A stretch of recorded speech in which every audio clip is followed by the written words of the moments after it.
que haja um apagão, termina muito antes. Termina mais cedo também. Termina muito mais cedo e nós voltamos àquela cantiga. E pá, não sabia que o mundo era tão bom. O quê? Tenho estes vizinhos à minha volta. Eu vi coisas na rua que já não vi há 10 anos. Mano, sai de casa. Sabes que tens interruptores, consegues desligar a luz e dá para desligar o PC e o caraças e sais na mesma. O fascínio é só de pouca dura. Tão depressa, tão maravilhados com... E olha o gajo com o grelhador cá fora. Vem a eletricidade. Quem é este gajo aqui? Um pontapé no grelhador? É assim, eu tenho um exemplo do caraças, por acaso, porque na altura do apagão eu estava em casa da minha namorada, eu acordei, estava lá, tinha ficado lá a dormir e acordei lá, deu-se o apagão, como um gajo já teve o Covid há pouco tempo, um gajo foi a uma mercearia, comprou algumas merdas, não andei a comprar 700 garrafões de água, comprei só algumas merdas porque podia durar um dia, e só um dia sem, na por cima a casa dela era à luz, a placa e assim, sabes? Um gajo prescaveu-se um bocadinho. Depois passou cá em casa e não sei o quê. E aconteceu uma cena gira que um gajo conseguiu arranjar aqui nem sei como é que eu posso dizer, um aparelho, digamos assim, com os cabos e com os fones e não sei o quê, para ouvir um bocadinho de rádio para percebermos o contexto, o que é que estava de facto a acontecer. E depois fui para a casa da minha namorada outra vez e o pai dela... Pela primeira vez, atenção que a casa dela deve ter uns 20 anos e está feita exatamente igual desde que foi concebida, usou pela primeira vez o barbecue, vamos dizer assim, a churrasqueira, a famosa churrasqueira. Um desses exemplos, mas a churrasqueira ainda funciona neste momento. Portanto, ele usou a primeira vez naquele dia e usa para aí 1 ou 2 vezes por semana até agora. Portanto, deve ser em cada 100 mil habitantes portugueses que, depois do apagão, conseguiu dar continuidade às atividades de apagão, estás a ver? Tu estás a dizer... Eu mandei foder o rádio, atenção, nunca mais ouvi, mas ele continua... Mas por essa lógica, alguém que deixou a internet e agora só ouve rádio. Tenho muitas dúvidas, eu ainda assim tenho muitas dúvidas. Eu no máximo tenho o tune-in no telemóvel, no máximo. Porque gostou muito da tarde da TSF, ou uma cena assim do género. Mas pegando nesse raciocínio, voltando à pandemia, isto não especificando nestes eventos, agrada-me a pensar agora panoramicamente e acho muita graça os momentos durante em que há grandes ficções. Na pandemia, agora vamos ser pessoas melhores.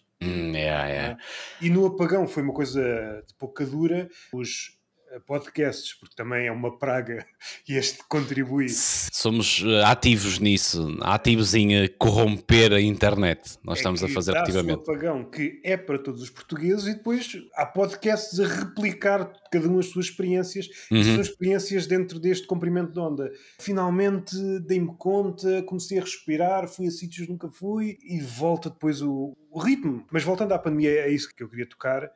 Houve, não sei se recordas, muita gente que começou a fazer pão. Pegando no teu sim, exatamente. Tornou padeiro. Sim. Padeiro caseiro, a maior parte deles. Mas sim, é um dos exemplos. Vais ver no LinkedIn o dia de início da atividade sim, o início da pandemia. Alguns 2020. Está numa entrevista de emprego, explico-me esta data. Aí fechei-me em casa, comecei a fazer pão e fui por aí fora. Olhando aqui um bocadinho para o que eu faço na Twitch agora, na altura não fazia, mas foi...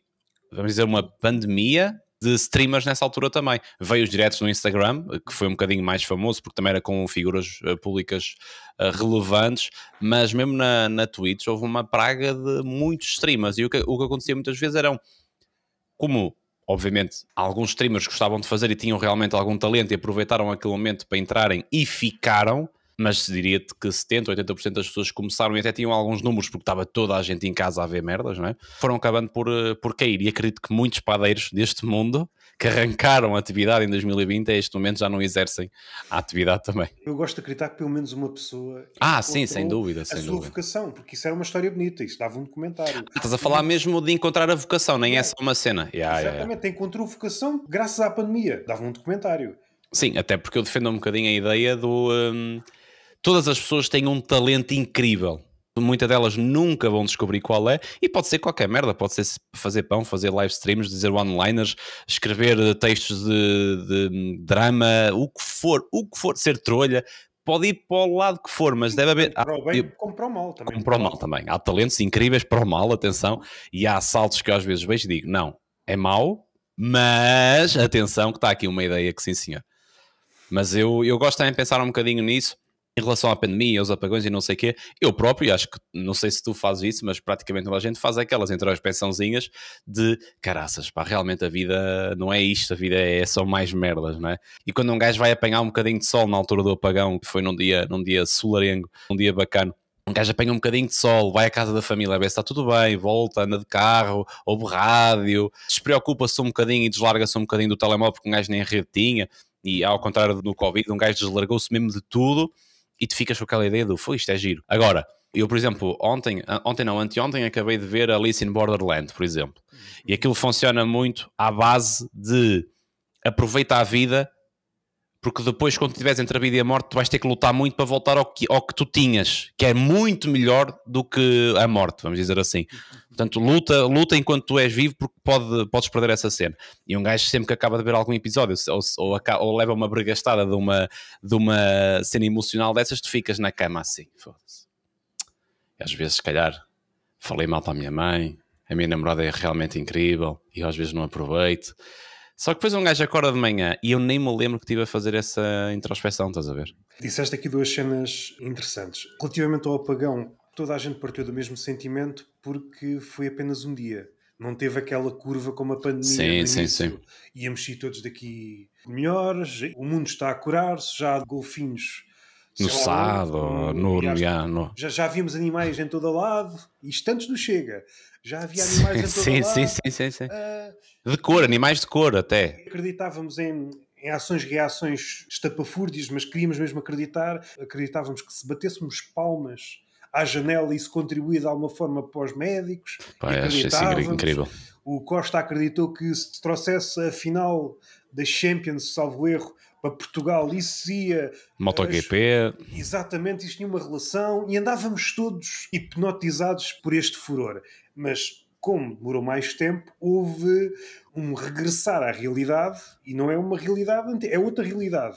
O apagão, nós só tivemos aqui deixámos o telemóvel na cômoda e fomos à nossa vida. Se prolongasse durante uma semana, certamente haveria assaltos. E um tema que eu já falei aqui algumas vezes em relação aos produtores de conteúdo, seja a receber, seja a fazer, muita gente anda a fazer, seja comédia, seja que tipo for, pelo menos no meu particular, e não senti falta, ou melhor, não é sentir falta, também não senti falta, mas não me lembrei de nada. Isto para pôr em perspectiva que a maioria das coisas que nós vemos e a maioria das coisas que nós fazemos é tudo esquecível. Não fica nada. Às vezes faço uns paralelismos nas áreas onde eu me movo, que eu já vi alguma coisa, seja cinema, seja literatura. Parece-me que as coisas mais recentes em cada uma dessas áreas têm este lado esquecível. Supondo que até gostas muito de ler o livro, supondo que até gostas muito de ver o filme. Envolvido uma semana, um mês, e já não sabes, às tantas já não sabes nada, não te fica nada. Não... Eu acho que tem a ver também com a quantidade de informação que tu és. Sim, é verdade. Tu levas com muita coisa ao mesmo tempo. Tu estás no Twitter, o teu algoritmo de repente está para futebol, que basicamente é o meu algoritmo, é futebol. Depois tu vês uma cena qualquer da Alice in Borderland, por exemplo, abres os comentários, andas ali, de repente é só Alice in Borderland, é só séries e depois é mais séries coreanas e é mais séries de mais malta a morrer e tu começas a esquecer um bocadinho o futebol. É isso. E depois ligas a televisão, já estás a dar outra merda. Depois abres o YouTube, tens um podcast qualquer de outro assunto, ou uma cena de finanças, e depois abres e vês uma react, e depois vais à stream e vês o J. Oliveira a jogar FIFA. Ou seja, tu tens, que por um lado é incrível, tu tens tanta coisa, tanta merda a bater-te na cara todos os dias, mas ao mesmo tempo também se calhar já te esqueces do pai rico, pai pobre que leste pai há 2 anos e depois vais ter que rever, ou porque já não te lembras bem como é que fizeste isso ou como é que viste e tens que ir ao histórico e como é que se faz aqui um site em WordPress, pá, como é que eu já não me lembro de uma merda destas? Enquanto que quando, sei lá, eu digo, aliás, e a memória mais antiga, por exemplo, o meu irmão, tu sabes que ele adora retro gaming e essas coisas.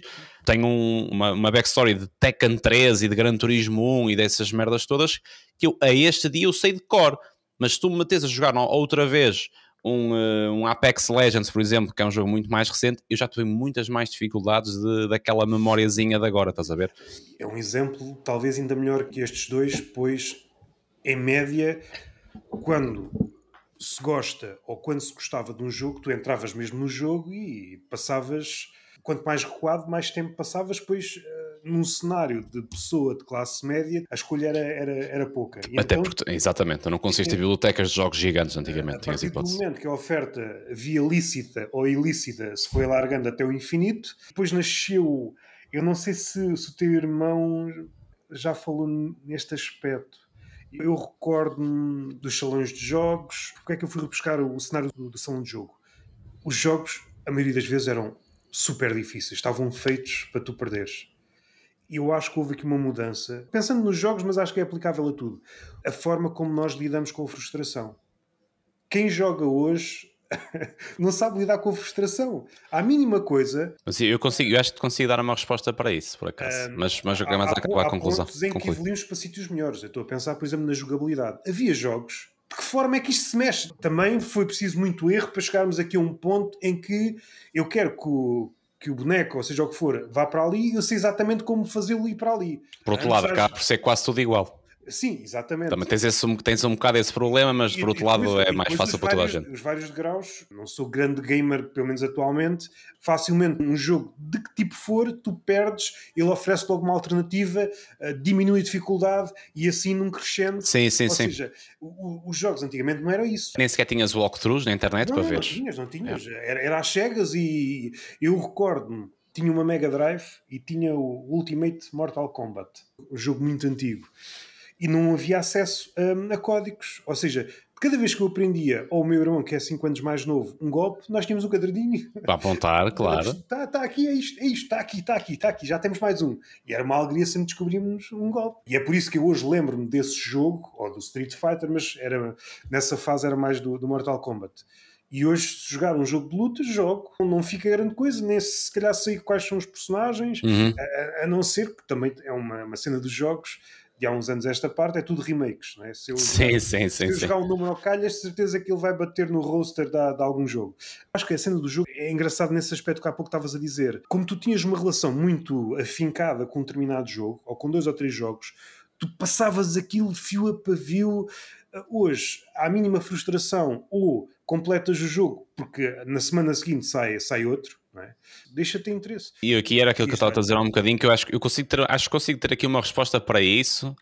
Pode não ser uma cena muito conclusiva, mas acredito que seja um caminho, pelo menos, que é, a partir do momento em que tu metes outras pessoas no teu caminho, aí sim se torna frustrante, porque tu tens um tipo de jogo que são os jogos de Souls. Tens o Dark Souls, tens os... faltam-me os nomes que eu também não sei, nesses jogos a mim não é muito a minha cara. Tenho o nome do jogo na cabeça e não me lembro. Mas esses jogos de Souls, que tu jogas sozinho, são frustrantes, mas as pessoas gostam de jogar, porque são desafiantes ao mesmo tempo. E as histórias são bacanas, o lore é porreiro, os gráficos são muito fixe. Então é um jogo que tu até te dá gosto tu passares aquilo pela dificuldade que tem. Mas depois quando tu começas a trazer jogos, por exemplo, um League of Legends, um FIFA, um COD, que a malta adora jogar, que tu muitas vezes trabalhas, chegas a casa às 5 da tarde, vais passear o teu cão, vais preparar o jantar, jantas, aquele stress o dia-a-dia de preparar, dos horários, se calhar vais buscar o teu filho ao futebol, uma merda qualquer. Chegas ao fim, sentas no sofá, vais jogar um bocadinho de COD e aparece-te um gajo que teve a jogar o dia todo e que te ganha por 30 quilos, tu não te divertes a jogar. E tu ficas frustrado porque tu estás a jogar contra alguém e não contra a própria consola, ou contra a história do jogo. Estás a perceber o que eu estou a dizer?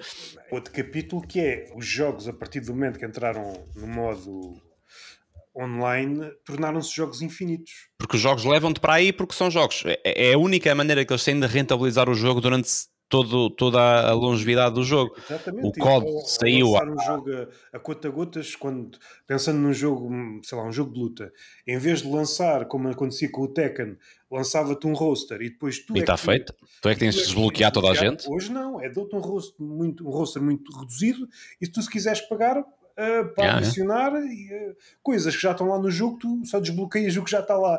Funciona porque assim mantém o jogo vivo. Sim, eu acredito que isso para as empresas de jogos seja incrível, mas isso também aumenta-te a frustração. E aumenta, claro. Porque tu estás a jogar com uma personagem, porque tu não és gamer, é uma cena que tu estás ali só para te divertir, estás a jogar com uma personagem, vamos dizer, o Eddie Gordo ou se for o Mortal Kombat do gelo, como é que ele se chama? Pá, estão a faltar os nomes todos. O Sub-Zero, exatamente.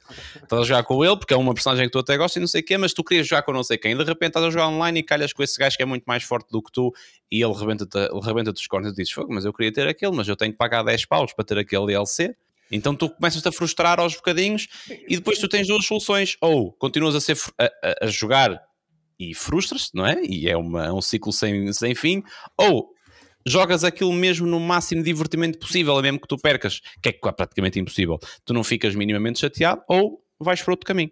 E o problema é que tu agora ires para outro caminho é complicado, porque tu mesmo num jogo de modo história, tu compras um Uncharted, compras um God of War, alguma coisa do género, tu mesmo nesses jogos tens os troféus. E se os teus amigos da PlayStation tiverem mais troféus ou tiverem platinado o jogo, tu olhas para aquilo e dizes, caraças, meu. Ele platinou, ou seja, tu tens sempre ali um termo de comparação que tu antes não tinhas, estás a ver? Antes o termo de comparação era, olha, siga a jogar FIFA cá em casa, ou siga a jogar um PES, ou vamos jogar um Tekken, estás a ver? Mas era mano a mano com amigos. Estás a perceber? Sim. O jogo de luta, que é um género que eu joguei muito e talvez se me der na cabeça às vezes aquelas nostalgias e de repente um mês ou dois a jogar, eu acho que joguei basicamente todos os jogos de luta. E quando realmente estava no meu prime era um gajo muito acima da média. Agora, se for jogar online, posso-me safar. O que é que eu noto? Depois de chegar ao nível dos melhores, tinha de trabalhar aqui, não é? É Ou isso, seja, é isso mesmo. eu durante algum tempo estava a jogar, mas espaçadamente, mas a olhar do fenómeno de fora. E eu acho que os jogos de luta são. Se começares a olhar aquilo como um fenómeno, vem vários detalhes ao de cima que podem ser aplicáveis a outra cena. O jogo de luta aparentemente é bué da fácil ao início. É bué da fácil, não é? Mesmo ao calhas, tu dás pontapés e Aliás, a probabilidade de tu até jogares mais ou menos e perder contra alguém que começou a jogar aquele jogo naquele dia é grande. A curva de aprendizagem é infinita. É gigante, é gigante. É o jogo mais difícil para ser dominado. No jogo online, há um momento em que descobre a meta. Estes dois personagens, com esta combinação, é a forma mais fácil. E de repente, supondo que és jogador online e até fazes, nem sei, ou jogas competitivo ou até fazes disso vida de alguma forma. E de repente passas o dia a jogar contra as mesmas personagens. Né? Há aqui qualquer coisa de... Se calhar um lado romântico que havia muito mais antigamente e que não existe agora. Supondo que és um jogador que leva isto a sério. Em Portugal não há... Eu acho que não há grandes jogadores profissionais de jogos de luta. Eu acho que nem há cenário de esportes disso aqui em Portugal, pelo menos rentável, digamos assim. Seja nos Estados Unidos, seja nos países mais asiáticos, nos asiáticos ainda são fortíssimos. Mas isto para dizer o quê? Este aspecto é um jogo infinito, porque às tantas é uma coreografia, contar os milissegundos, carrega, é uma cena, tu começas, o que é isto? Vocês têm que levar a um nível de exigência. Mas a minha cena é que eu acho que os jogos têm que te dar as duas partes, que é, se tu quiseres ser profissional e jogares 8 horas por dia e teres conteúdo sobre isso, o que for, o jogo tem que te permitir ter essa curva de aprendizagem gigante. Mas por outro lado, também tem que permitir a um gajo que chega do trabalho, que só quer se divertir um bocadinho porque é o estilo de jogo que gosta mais, jogar para se divertir. E não jogar contra esse tipo de pessoas que têm todo o direito, obviamente, de jogar, mas torna o jogador casual muito frustrante, muito frustrado. O que pode acontecer aqui, muitas vezes, quando eles tentam jogar um bocadinho com isso, por exemplo, eu dou-me bem com o Jota Oliveira e saiu o novo FIFA agora há coisa de uma semana. E ele é muito bom jogador. E ele diz que neste momento o skill gap já não é tão... não há skill gap. Mudaram a mecânica para que a distância pareça menor. Exatamente, ou seja, para mim jogar contra ele é mais fácil. Neste caso em específico, eles tornaram a defesa um bocadinho mais automática, tu não tens de estar sempre a trocar de jogadores e não sei o quê. Ou seja, para mim jogar contra ele é mais fácil, mas não devia de ser. E eu devia estar a jogar era contra outras pessoas. Mas às tantas deixa de ser frustrante para quem começa, mas é frustrante para quem levou uma vida a dominar o jogo. Exatamente, e eu acho que deve haver espaço para os dois, que é... E ele é que nem sequer devia estar a jogar contra mim. Se ainda por cima aquilo se é dividido em divisões, se eu chego à divisão 4, vamos imaginar, e não consigo ganhar ali, é porque eu estou na divisão... Tenho que descer para a divisão 5, por exemplo. Percebes?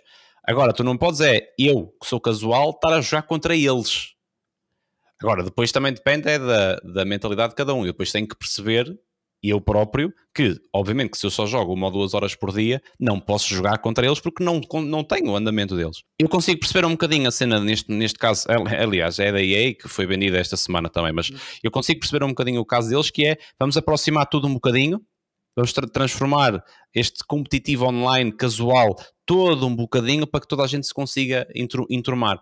Só que isso depois, acho que para já no eSports se prejudica imenso, porque...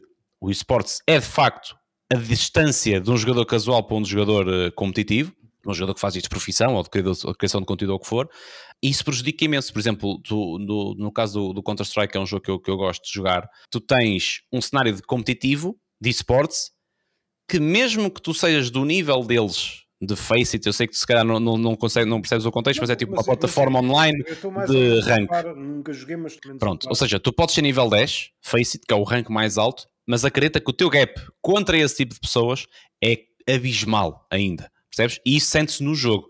Pode ser sorte num timing, pode ser sorte numa ronda, numa cena qualquer, num registro até do próprio servidor, podes ter essa felicidade. Nunca tu vais ganhar um jogo a esse tipo de jogadores. No FIFA isso já não acontece tanto.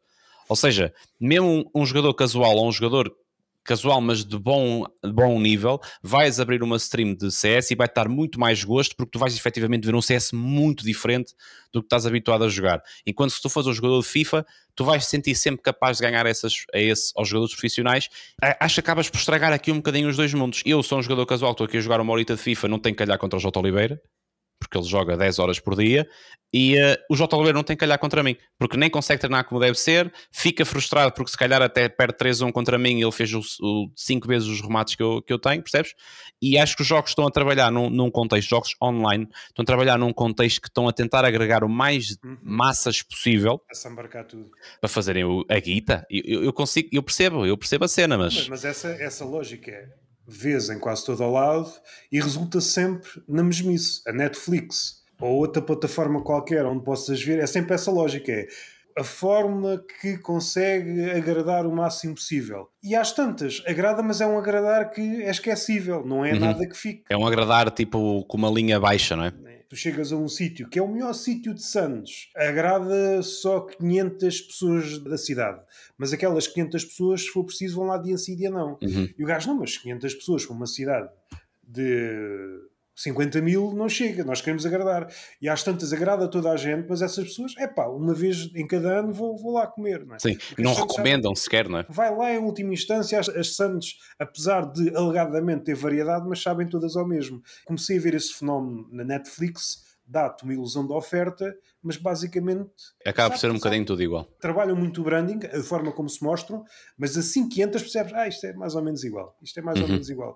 E nos jogos, agora parece-me cada vez menos, apesar de não estar dentro, não quero estar aqui como tenho uma gafe, mas parece-me que arrisca-se muito menos, ou pelo menos arrisca-se muito quando comparado nos anos 90 ou 2000 que se arriscava, falhou-se muito. Há jogos tipo um ranho a passear no cenário radioativo. Era um jogo da Mega Drive, não me recordo. Eu tenho ideia do jogo, mas eu não sei o nome. Conceitos absurdos, mas muita coisa funcionou, muita coisa ficou pelo caminho, porque dependia também ali da época. Havia um jogo que eu gostava muito de jogar, um género que era, como é que se diz? Beat 'em up. Tu ias na rua, ias dando cacetada em gás e depois no final do nível havia um boss. Esse género desapareceu. Esse jogo desapareceu, sim. Mas isso até no Tekken tinhas o modo arcade, que é... Mas este género na década de 90 era um dos mais relevantes. Desapareceu. Cadillacs and Dinosaurs e por aí fora. Grande. Final Fight.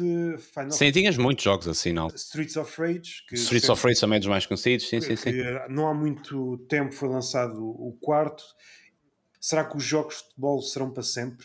Chegas a um ponto em que já há 40 FIFAs que eles já não conseguem fazer nada. Sim, a malta já começa a reclamar um bocadinho disso. Que se calhar entra outra vez na mesma luta, que é, se é um jogo, na tal defesa que estavas a falar um bocadinho das próprias marcas, se é um jogo que já te dá muito dinheiro só nas compras do jogo, depois enche-te os cofres em compras de FIFA Points e por aí fora, a malta joga, porque é que eles vão alterar Porque é que eles vão sequer arriscar a um motor de jogo novo, por exemplo? Por exemplo, o FM, eu acho que o FM consegue fazer um bocadinho isso e alterou o motor de jogo, que até teve a adiar o jogo um ano. Se tu quiser jogar FM neste momento, jogas o 24, não sei o 25. A malta que joga FM, e contra mim fala, é quase como uma seita.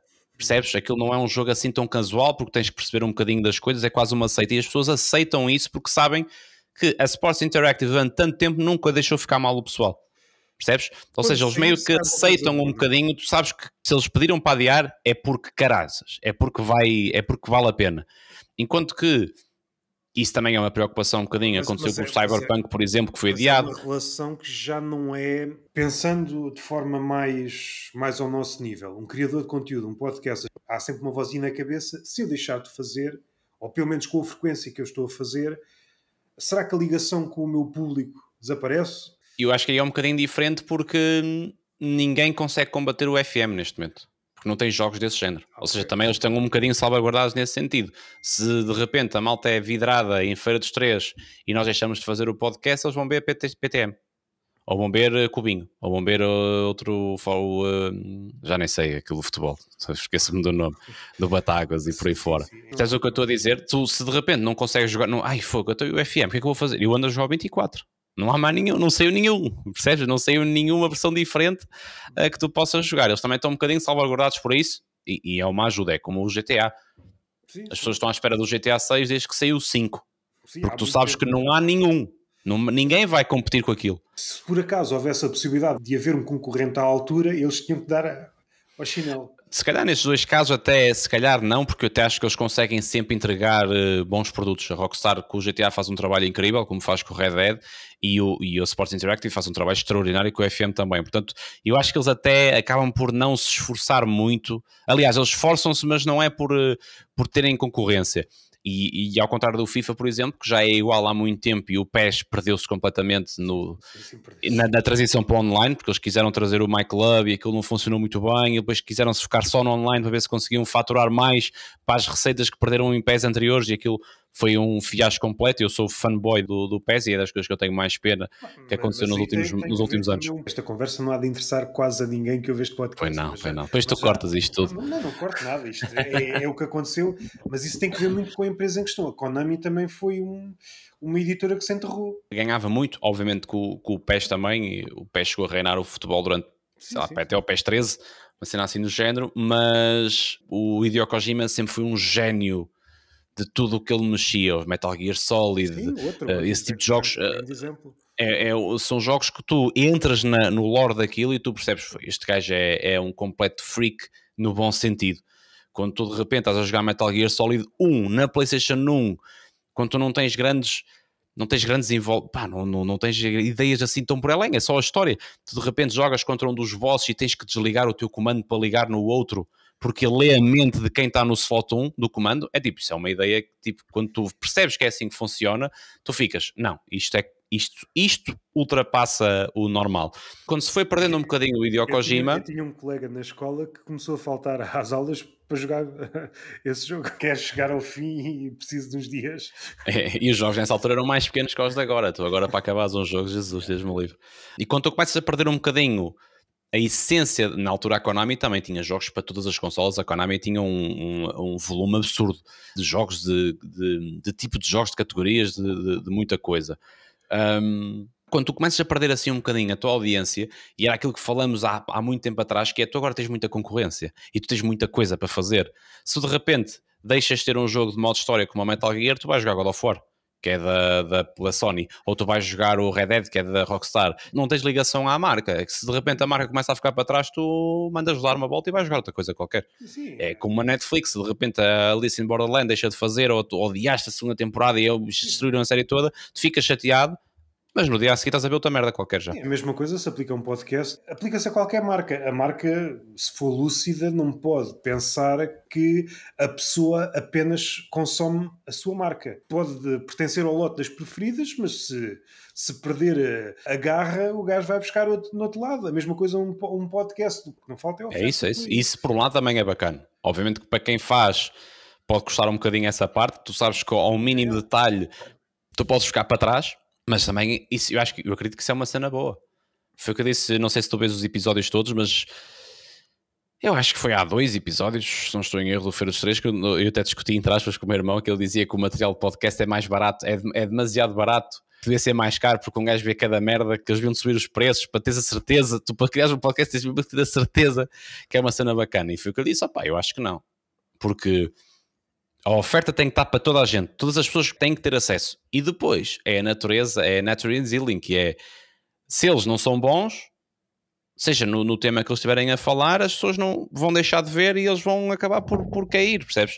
Mas tiveram a oportunidade de experimentar. Eu acho que as pessoas não podem... Imagina, eu queria criar um podcast, mas não tinha 10 mil euros para criar um estúdio. Eu não podia olhar para o Pedro Teixeira da Mota e dizer, eu tinha mais graça que ele, só que eu não consigo. Estás a entender? Ou seja, eu acho que a igualdade de oportunidade tem que estar presente em todo lado, e neste caso ainda fica caro montar uma merda destas, mas tu com 1000 paus, 500 euros, consegues construir ali algo para ti, estás a ver? Tu vês com todos os orçamentos, podcasts a terem sucesso. Não podes ficar, é preciso ter este mega estúdio, estes microfones. Há pessoal com microfones de gama baixa, com grandes podcasts a nível de números, grandes podcasts a nível de conteúdo. Eu acho que as coisas não estão ligadas. Se não for muito abaixo, porque atualmente o padrão a nível de som subiu muito, já ninguém está... Sim, é isso. Mas aliás, quando tu vês um podcast com som baixo, tu dizes, com um som mau, tu dizes, isto é inadmissível. Tu gastas 100 euros e tipo, estás num patamar já de televisão. Por amor de Deus, não graves com isso. Podcast qualquer, assim, já de orçamento, desses conhecidos, e estava no documentário, não estou a gostar do som. E eu estava assim, mas cara, assim, não estou a ouvir nada de mal no som. Depois há os paranoicos, és um técnico de som. Isto nem sequer está em 48k de megahertz, ou que era? Sim, exatamente. Depois há picuinices. É claro, se for um conteúdo pago, podes ter outra exigência. Mas o pessoal também às vezes exagera. É evidente, se gostas daquilo que estás a ver, queres que o criador de conteúdo cresça e dá-lhes sugestões, eu acho que é inevitável. Como está tudo a concorrer para a atenção das pessoas, é inevitável que um comediante português seja comparado a um dos Estados Unidos. No entanto, são dois mundos... completamente distintos, não tem se pode competir, por muito bom que o comediante português seja, é sempre outra coisa. É sempre outra coisa porque não tem as horas de voo. A única comparação que podes fazer, mas isso não interessa, é comparares um comediante português quando está a começar a testar material e um grande comediante norte-americano quando está a testar o material, se houver gravações. E aí mas mesmo assim é difícil de comparar na mesma. Percebes que não há grande diferença. Eu já falei várias vezes neste podcast, por acaso vires o Louis C.K. nas primeiras vezes que está a testar o material, ou um grande comediante que não o C.K., fores ver uma noite de stand-up em Portugal, isto não há grande diferença. Sim. A diferença é as horas em cima. Depois o comediante chega a um ponto, tem as 100 datas, 100 e tal, tem de estrear o sol e o CK continua, não é? Vai por aí afora. E a cena dos Estados Unidos, por exemplo, e eu vi isso quando fui a Londres, eu não fui a nenhuma noite de comédia em Londres, mas eu vi isso quando fui a Londres, que é, a cada quarteirão tu tens uma cena de comédia com um público completamente diferente, ou seja, tu com o mesmo texto consegues atuar 30 vezes por mês, sempre para pessoas diferentes. Tu aqui em Portugal não consegues fazer isso. Ou seja, é muito mais rápido faltar aqui a palavra, mas é muito mais rápido num contexto estrangeiro tu confirmares o teu texto, não é bem esta expressão, mas tu confirmares o teu texto, percebes que aquilo é efetivamente um texto bacano, porque tu atuas todos os dias, em todos os sítios, com um público diferente. Tu aqui em Portugal atuas, ora bem, deixa ver este mês, temos o Castle, temos o Puzzle e o Oaks, pronto, estamos aqui, é uma vez por semana, durante aqui este mesito, vamos lá ver. E se calhar corre-te muito bem no Oaks, depois vai ao Castle, já corre tudo mal e tu dizes, mas o que é que mudou aqui? É o público? Sou eu? É as piadas? Deixa ver. E depois já testas diferente no outro sítio, ou seja, tu tens que demorar muito mais tempo a dizer o mesmo texto, a fazer uma adaptação aqui, uma adaptação acolá, para teres efetivamente a certeza que aquilo é o texto final, e se calhar daqui a 3 anos até pode mudar, mas tens essa concepção, pelo menos, do que nos Estados Unidos, ou do que no Brasil, ou do que numa Inglaterra, ou o que for, mas lá está. Isso tem a ver com o país, isso não há aqui grande coisa a fazer, isso não é, de repente não podem abrir 30 bares de comédia porque não dá para toda a gente. A não ser que comecemos a conquistar a terra, Espanha, França, sim. É a única forma que eu estou a ver disto mudar. A Rússia deve estar cheia de casas de comédia novas agora, que eles estão a abrir, estão a desbravar terreno, não é? O pior é que o regime não é assim muito amigo da comédia. Pois não.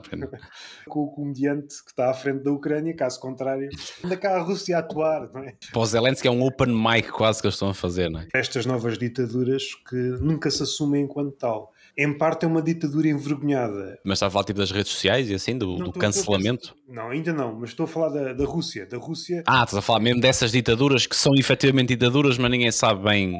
Agora parece-me que já é muito difícil defender que a Rússia é uma democracia. Sim, que de repente morre um gajo numa varanda e tu dizes, ui, como assim? Suicidou-se? Pera, ele era candidato. O meu maravilhamento é que isto não é de agora. Isto há aqui uma trajetória de uns 10, 20 anos. Eu acho que o Putin foi... Porque eu recordo-me de ter visto isto num documentário. O gajo foi eleito... Eu posso ver isso na passagem de 99 para 2000. Foi a passagem do milénio. O gajo acho que foi eleito. Essa memória não me falha. Nessa janela de tempo. Foi em 99, 16 de agosto. A tomada depois na passagem de ano, coisa do género. Porque isso aparece num documentário sobre o antigo presidente da Rússia, na altura o Gorbachev. Ele assumiu, desculpa estar a interromper, em 26 de março de 2000, aparentemente. O gajo faz um comunicado na passagem de ano, nesse ano. E segundo esse documentário, a perspectiva do antigo presidente da Rússia, que foi basicamente o gajo que o levou Aí eles deu-se conta do erro que tinha cometido. Meti este gajo. E como é que tu dás conta de um erro em 2000 e em 2025 ele está lá na mesma? É inacreditável, não é? Num país tão grande, num país super poderoso, a informação não chegar às pessoas, ou depois de chegar às pessoas, as pessoas não conseguirem agir, é mesmo muito triste no momento em que nós estamos, não é? Há vários fatores. Sim, há imensos. Para já, o contexto da Rússia é uma história de decapitações. É um ditador atrás de ditador, ou quando não é o ditador, é um gajo que não seja um ditador, que pode ser um gajo manhoso, já é um gajo bom. Sim, exatamente. Gorbachev era apelidado como o bêbado. Um grande bêbado. É um bacana. É um bacana comparado com o Putin, não é? Pois é. O gajo está sempre bêbado em qualquer situação. Mano, está top. À beira disto é top. Eu, por acaso, acho que preferi um bêbado ao Luís Montenegro. Acho que... eu ainda vou defendendo um bocadinho o Montenegro, que eu acho que ele está há pouco tempo. Consigo dar essa. Eu já não consigo defender. Tem uma postura que me. Sim, isso eu consigo perceber. Uma postura quase de autoridade moral que não fica muito bem. Não é muito confortável, quase. Nele, várias coisas que eu detesto em pessoas. Esse espírito autoritário, depois o falso empático, depois herdou um vício do Ventura, agora recentemente. Usa a palavra democracia a propósito e a despropósito, consegue pôr a palavra democracia em todos os contextos. Uma espécie de vibe do gajo. É uma trend. É uma trend. É uma muleta. Os vários casos que sucedem, tu vais analisando caso a caso e tu percebes a figura que ele é. Qual foi a frase que ele disse? Eu não sei exatamente a frase, mas a ideia era esta. Sou a pessoa mais íntegra que já existiu. Algo do género quando começou a ser acusado. Começa a entrar a entidade da transparência, calma lá que vocês não podem ver bem o que é que eu estou a fazer. Sim. Ou seja, tu és a pessoa mais íntegra, mas calma lá, não podem ver as coisas, o seu estado de bolha. Ele está completamente aliado, realmente está a governar para um grupo de pessoas, o que é estar neste mundo e o que é não ter 50 casas. Tu não sabes. Tu não sabes o que é não teres dinheiro para comprar um quarto. Não sabe. Quanto mais uma casa. Em relação agora às rendas moderadas, não esticando, porque eu falei 3 ou 4 vezes em episódios que vão de sair, mas o gajo disse isso, insiste, depois foi ministro da Habitação, ter uma entrevista, insistir outra vez, e o jornalista, a género Fernando Mendes, tem a certeza que é bloquear a resposta? Sim, quer bloquear. Está completamente aliado. E isso sempre me fez confusão. Não me espanto, porque eu recordo sempre de ver figuras que estão bem na vida, sempre tiveram este comportamento, não é de agora. Mas eu ao mesmo tempo também, eu se calhar consigo perceber um bocadinho essa dificuldade. Percebes o que eu estou a dizer? Porque se tu de repente... Mas isto, eu não sei o background completo. Isto também acontece entre comediantes. Um comediante que está muito bem na vida... não tem noção. Não tem noção. Já nem se lembra de como é que começou, se calhar. Mesmo a falar das coisas. Como é que um comediante vai falar do problema da habitação se o gajo está muito bem? Sempre teve bem. Não é? Sempre teve bem. A partir do momento que ele abre a boca... Eu, por acaso, às vezes gosto de ver vídeos de finanças. Vou dar aqui um exemplo do Bernardo Almeida, por exemplo. É um rapaz que eu gosto de seguir no mundo da tecnologia. No mundo das finanças, nem tanto, porque... eu percebo, é a situação dele. Mas ele aqui há dias gravou um vídeo que ele explicava como é que consegue poupar dinheiro mesmo pagando uma renda ou uma prestação. Ele deu o exemplo de ganhar 1.500 euros e pagar uma renda de 600 euros. E eu perguntei para mim próprio, para já, o ordenado médio em Portugal, líquido, anda à volta dos 1.300 euros, uma coisa assim do género. Portanto, é mais baixo do que isso. O médio. E se olhar aqui à minha zona... que dá para pagar mais ou menos metade da renda moderada. Se olhar para aqui para a minha zona, eu não conheço ninguém, praticamente, que consiga tirar 1.300 euros ou 1.500 nos líquidos. Ninguém. Estamos a falar de uma cena completamente irrealista. Eu já estou quase na cidade. Atenção. A média no que toca à economia é uma espécie de Robin Hood. Distribuir sim. E depois olhas para os números. É claro que o Ministro da Habitação merecia um chapadão nas ventas quando ele disse: mas olhem para os preços das casas em Lisboa. Sai-me da frente, que é para a gente não se chatear. Alguém que usa como argumento... Tu pegas neste raciocínio e aplicas noutra coisa e percebes o absurdo. É como se estás numa rua da Ucrânia, dás um tiro em alguém e alguém, tu mataste. mas morre aí tanta gente, pá. Pois, tu fosse, não, ontem morreu um gajo de ataque cardíaco, eu não posso agora matar outro. Qual é o problema? Seriam matar ou um drone ou um tanque, não é a mesma coisa. O estranho é estar vivo aqui. Não é? Sim, acaba por ser um bocado verdade ao mesmo tempo também. Não é? Quando os políticos ganham esta coragem para dizer este nível de disparates, eu acho que falhámos todos. Falhámos quem vota neles, já ninguém gosta desta palavra, mas ainda não se arranjou outra melhor. O povo, enquanto contrapoder ativo durante a legislatura, nós gastamos a raiva em microtarefas. E nós acabamos por ser um bocadinho também, no geral, ignorantes. Acho que Portugal, que muitos países são assim, mas acho que Portugal é um país um bocadinho, não tanto como já foi, mas acho que continua a ser um país um bocadinho ignorante, e contra mim falo também. Sei distinguir esquerda e direita, sei quem são as pessoas, sei mais ou menos o plano delas e sei mais ou menos o contexto, mas mesmo assim estão muito longe de saber profundamente a ideia do Montenegro, ou profundamente a ideia do Ventura, ou de quem for, ou do António Costa, ou mesmo das autarquias, que agora as novas eleições. A malta fala da abstenção, e a abstinência também fala-se um bocado, mas principalmente da abstenção. Sim. Muitas vezes como, é a revolta. Não. Sexual. Não voto, também não voto, caralho. Também não voto. Eu até acho que devia ser o tipo, isso devia ser uma lei. Não foste votar, então estás aí 4 aninhos sem nada. A abstenção acaba por ser muito mais uma resposta da ignorância do que propriamente da revolta. A maior parte das pessoas que não vão votar é porque nem sequer desinteressa, porque não conhecem nada.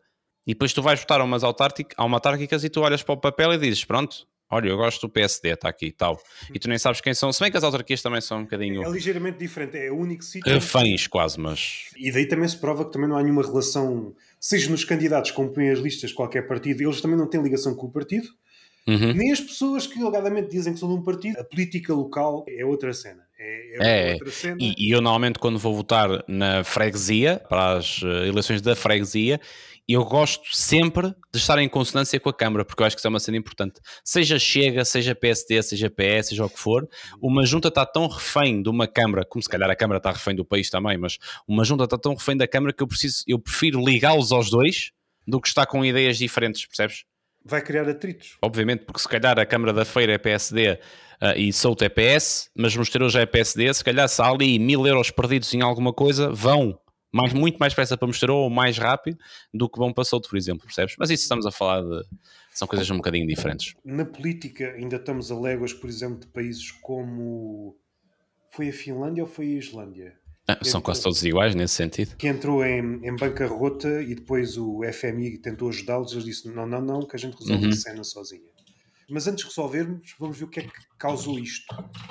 E entretanto, puseram os autores do país estar naquele estado na prisão. Isso ajuda também, parecendo que não ajuda. Isso é um nível de consciência política que nós estamos a léguas disto, não é? Uma entidade externa que já esteve aqui, já esteve aqui. E só ao custo é que podemos dizer que há interesses. A dívida, para eles, é um negócio. Sim, é como se fosse, o FMI neste caso é como se fosse um banco que tivesse gerir as contas, que é, ora bem, então vamos ver aqui, vamos cortar nisto, é uma espécie de mega e vocês ficam-nos a dever X. Pronto, é uma espécie de mega coffee dish. Depois pagas. É isso? O passo seguinte é, ok, houve um problema, mas se houve um problema... Chegamos à conclusão que há um problema, mas não conseguimos chegar ao autor, por exemplo. Mas a mim ainda me chateia mais quando nós chegamos aos autores, sabemos quem são e não conseguimos fazer nada. Isso é o que me aborrece mais. Sim, isso é uma coisa, mas, por exemplo, no caso assédio. Houve um caso, ainda está a decorrer, assédio numa universidade de um gajo até muito importante. Sim. Estão todos de acordo que houve assédio, mas não há acordo de culpa. Acho que também não há consciência política aqui neste sentido. Comprometemos-nos, mas até certo ponto. Dizer que há assédio, ok, não lhe queria chamar trend porque parece-me de mau gosto, mas uma opinião difundida, começar a particularizar, isso aí já é pôr a minha cabeça no cepo. De repente eu estou a apontar... E as pessoas não gostam disso. Voltando à comédia, ou mesmo à produção de conteúdos, há aqui alguns padrões. Por vezes fala-se genericamente sobre comediantes, ou até se sabe que é o comediante, está-se a dizer mal de um determinado comediante, gravada essa conversa, mas ninguém diz o comediante ou o grupo de comediantes. Mas pela descrição até se sabe que é o comediante. E às vezes escudam-se com era deselegante dizer o comediante. Tenho opinião contrária, eu acho que é deselegante é não dizer, porque fica no terreno ambíguo e a pessoa não se pode defender. É muito deselegante quando essa é uma prática sistemática, dizer, tu estás sempre a falar mal de alguém ou de um grupo de pessoas, mas nunca dizes. Eu acho que isso é muito mais deselegante. Parece-me. Eu posso dar aqui um exemplo, por exemplo, na minha stream, o meu conteúdo é de apostas esportivas live, de trabalho de jogos em live, e eu faço live streams na Twitch para isso, e há algum tipo de conteúdo online semelhante em Portugal. E eu acho que na maior parte trabalha-se muito mal. Fiz uma pausa stream praticamente de 1 ano e estou a voltar agora, coisa de 1 mês, 2 meses. Na primeira altura em que fazia live streams, o que acontecia era, eu sempre gostei de ser muito transparente nesse aspecto. Ou seja, as pessoas vinham perguntar: o que é que tu achas de X pessoa? E eu, olha, para mim essa pessoa não trabalha bem isto, não faz bem isto, é uma merda porque leva as pessoas para este caminho que não é um caminho correto, faz isto, faz isto, faz isto. O que é que acontecia? Eu sentia-me bem a fazer aquilo porque acho que estou a fazer o trabalho como deve ser, que é fazer uma pergunta porque querem saber a opinião, eu dou a minha opinião, só que depois o que acontece é, o que aconteceu nesse caso em específico foi, eu desliguei a live depois, fui comer os meus cereaizinhos, que é o que eu faço sempre quando acaba as lives ali 10h30, 11 da noite, e vou ao telemóvel e tenho áudios no Instagram, dessa pessoa, de qual eu dei a opinião, avisada assim, aqui eu disse a opinião. E eram áudios a dizer, porque não tens nada que falar, porque não sei o quê, eu estou aqui no meu canto com a minha comunidade, não sei o quê, não sei o quê, não sei o quê, não sei o quê. Pá, eu estive ali a trocar uns áudios e fui fodido para a cama, estás a ver? Aquela cena do, tipo, até a stream até correu bem, estava bem disposto e fiquei assim um bocado mal disposto, porque pá, um gajo não gosta de discutir. E depois pensei, pá, acabou, eu não me vou chatear com isto, percebes? Ou seja, eu consigo também perceber o lado pessoal, que é, porque é que eu vou estar a apontar dedos se isso é uma coisa que me vai aborrecer a mim próprio? E depois se eu estiver aborrecido, se calhar, não vou responder tão bem à minha namorada que não tem nada a ver com isto. Se calhar eu vou andar no dia a seguir um bocado mais fodido, ou o dia não vai correr tão bem porque ainda tenho isto na cabeça, estás a ver? Eu defendo-me um bocadinho aí, estás a ver? Não comparando ao assédio, atenção, não comparando, que é uma decisão que eu tomo, estás a ver? Um podcast de comédia, porque é aquilo que eu ouço mais, que às vezes está-se a falar mal de uma pessoa ou de um grupo de pessoas, mas sem se mencionar. E às vezes é sistemático. Sim, é tóxico, é mais tóxico, vamos dizer assim, não é? Quanto a mim é mais elegante não mencionar do que mencionar, porque a pessoa não se pode defender. O Gregório Duvivier, numa crónica, que há certos momentos em que tens que realmente dizer as coisas. Sim. Pensando no comediante, eu acho que o comediante está aqui num terreno, sobretudo um tipo de comediante. Está toda a gente a criticar aquele cartaz do Festival de Comédia na Arábia Saudita. Desconheço isso, não estou a par. De repente está lá um cartaz que é provavelmente o melhor festival de comédia alguma vez feito neste planeta, na Arábia Saudita, e depois começas a ver figuras como o Dave Chappelle, o Bill Burr, cai um castelo de cartas porque o humor do Bill Burr ou do Chappelle deixa de fazer sentido. Tu comentas veementemente as incoerências, as pequenas, as grandes, as médias, tuas, dos teus semelhantes, dos racistas, antirracistas, do Trump, etc. E depois vais para aquele país em questão. Para quê? Para mim, a comédia perde peso. E depois há outra coisa, será que necessitas assim tanto dinheiro? Que tá confortável. Em princípio não passa fome. Sim. Uma sardinha na casa deles não tem que dar para 2 ou 3 pessoas. Será que tens mesmo de ir? Tens mesmo de ir. E depois entra... eu ainda não vi algumas declarações, ouvi um podcast agora recentemente do Guilherme Fonseca, em que alguns dos comediantes já se começaram a justificar. Mancha todos os comediantes, mas alguns em específico. Se há um comediante com um lado muito político, critica, escrutina, acenam-lhe com um molho de notas, ele vai. Então vale tudo. Porque tu estás a ir por um dos países. Sim. Ou és um humorista que sempre falou muito bem da Arábia Saudita e tem um beat a dizer merdas, top 10 cenas da Arábia Saudita, e aí tem moral para poder atuar lá. Agora, se tu de repente estás sempre a falar do racismo que há na Arábia Saudita, ou do poder do dinheiro, que é um absurdo na Arábia Saudita, ou não sei o que, e de repente vais lá tu parar... Saudita, seja no próprio país, condenas... Sim. E depois fazes exato, que é... Falou-se muito disso do Francisco Geraldes, que jogava no Formação de Sporting, depois jogou no Estoril. Falava muito da política, do povo, e depois foi jogar para o Qatar, ou para o Irão, ou uma cena assim. A gente fica assim. Chegamos a esta conclusão que é tudo uma performance. Basta dinheiro e nós vendemos-nos a nossa família. É sempre uma questão de dinheiro. Por isso é que eu, por outro lado, prefiro, e posso estar a ser a pessoa mais estúpida da face da Terra, a ser assim, mas eu prefiro que as pessoas que se defendam. O Geraldo, enquanto jogador de futebol, obviamente que as pessoas têm todos os direitos de poder ter a sua opinião e de demonstrar e de partilhar. 100% correto. Aqui a questão é, o Geraldo é jogador de futebol. A vida dele é ser jogador de futebol. A vida dele e a da família dependem, neste caso porque ele recebe claramente mais do que o normal, da carreira dele de futebol. Se ele se defender das opiniões que tem, ou seja, ele pode ter as opiniões que quiser, obviamente, mas se ele não as dizer, ninguém vai saber. Se ele não as dizer, ninguém sabe. Se ele for para o Qatar ou para o Irão ou para onde é que ele foi, ninguém vai falar disso. A minha ideia aqui é, e posso estar a ser uma pessoa horrível nesse aspecto, porque as pessoas devem falar e não sei o quê, mas ele próprio, se defende nesse sentido, depois pode tomar as decisões que quiser para a vida pessoal dele, que obviamente que ir jogar para esses países para a vida pessoal dele é muito bom, porque ganha muito mais, não é? A vida pessoal, olhando para a questão financeira, como é óbvio. Eu acho que as pessoas se devem defender um bocadinho... num contexto de és político, obviamente que tens que dar esse tipo de opinião. Trabalhas numa fábrica, podes perfeitamente dar essa opinião porque tu, de repente não há uma Procalçado do Irão que te vai contratar por 3 milhões de euros ao ano, percebes? Agora, se tu estás numa posição e tu sabes que no teu trabalho uma oportunidade desse tipo de países te pode dar o conforto total da tua vida durante toda a tua vida para ti e para os teus filhos, tu estando a dar essas opiniões, tens duas soluções a seguir, que é, ou aparece a oportunidade e tu não aceitas porque és uma pessoa de valores e que estás muito bem e que, pá, se aquilo é contra a tua ideologia tu não vais fazer, ou vais fazê-lo e como as pessoas sabem tudo o que tu opinas e sobre a tua ideia sobre essas merdas todas, vão-te criticar e vão-te cair em cima completamente. Ou seja, se tu nunca disseres essas coisas, num contexto específico, atenção, não estou a dizer que as pessoas devem estar sempre caladas, mas num contexto específico, tu defendes-te de uma maneira que tu depois podes tomar as decisões que tu quiseres para a tua vida pessoal, percebes? Na internet aparece uma fação sim, contra Sim, dei-te o exemplo do Geraldo, porque é uma cena que eu me lembrei agora que entra um bocadinho nesse sentido. Eu preocupo muito mais a pessoa consigo própria. Como é que alguém como Sim. aplaudia ou apupava qualquer gesto performático, seja racista ou antirracista? Uma ação qualquer antirracista. Aquele jogador fez não sei o quê. Caraças, ganda gás, meu, ganda gás. Às vezes era só uma operação cosmética, que não tinha peso. Acontecia uma cena racista no estádio. Porra, caraças, devia tudo acabar. Depois tem a oportunidade, realmente, para pôr em prática aquilo que disse durante não sei quanto tempo e vai por aí. E não o faz. Ele vai para onde quiser. Eu estou a dizer é como é que ele consegue viver com isto tudo. Com ele próprio, não é? Se ele consegue viver perfeitamente, então isto é tudo uma farsa. Então estás a entrar no que eu estava a dizer, que é se ele consegue tomar essa decisão é porque ele se sente bem a tomá-la. Se ele se sente bem a tomá-la, ele não precisa expor aquelas ideias, então. Ou melhor, ele nem sequer tem aquelas ideias. Porque sim, exatamente, é um bocado por aí. Sim. A palavra está completamente desligada da ação no século XXI. Por isso notas nos políticos. O parecer em vez do ser, não é? Há um abismo entre aquilo que tu dizes e aquilo que vais fazer. E como nós temos uma memória de peixe, nós não seguimos. O gajo disse isto, mas deixa lá ver o que é que ele faz. Depois andamos com a cabeça de zapping.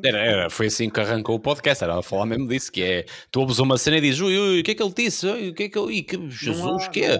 E depois tu vais dormir, comes um iogurte, fazes uma merda qualquer e tu nem sabes o nome do gajo já. Há 3 ou 4 coisas, uma muito recuada, esta aqui do dinheiro, porque se realmente se acreditarmos, a muito custa-me engolir isto, este grande sapalhão, mas parece que é isto. O dinheiro faz com que as ideias, mas é aí que as ideias realmente mostram o seu valor, aí percebemos que são ideias da aguadilha, não é? Não são firmes, levas o vento. Se é assim, o Hitler é que pensou mal. Se ele tivesse oferecido trabalhos, como deve ser, milionários aos aliados, o gajo tinha ganho a guerra, o gajo foi burro. Não havia Instagram na altura, ele não sabia bem como é que funcionavam as merdas. Começava a contratar os norte-americanos e o cara. Não, nós oferecemos mais. E merda para a guerra. O gajo tinha ganho a guerra. Mas sempre foi um bocadinho, mas isso sempre funcionou um bocadinho assim em todo lado, não é? Tu beijas o símbolo do teu clube, se formos a falar de futebol outra vez, tu beijas o símbolo do teu clube, dizes que és do Porto para sempre e que nunca mais vais mudar e de repente, mas atenção que agora a minha carreira está um bocado mais na merda, já não está a entrar tanto dinheiro e de repente o Benfica fala contigo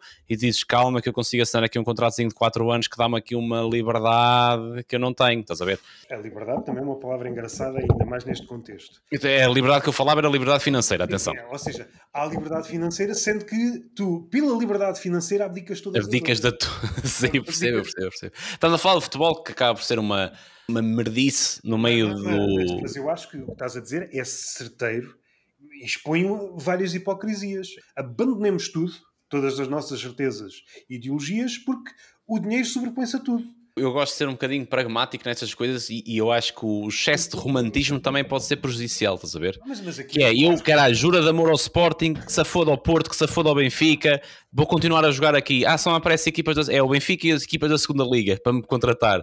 Vou para as equipas da segunda Liga, estou-me a cagar. Opa, excesso de romantismo. Eu compreendo em parte e eu acho que é outro grau quando és um comediante multimilionário em que defendes várias coisas e depois vais para um país. Sim, é dinheiro. Eu lembro da conferência de imprensa do Ruben Amorim, quando ele está no Sporting e explica... Aqui há uma diferença. O futebolista não chega à Arábia Saudita e dizem, olha, esta finta que tu fazes lá não fazes aqui. Porque isto é sim.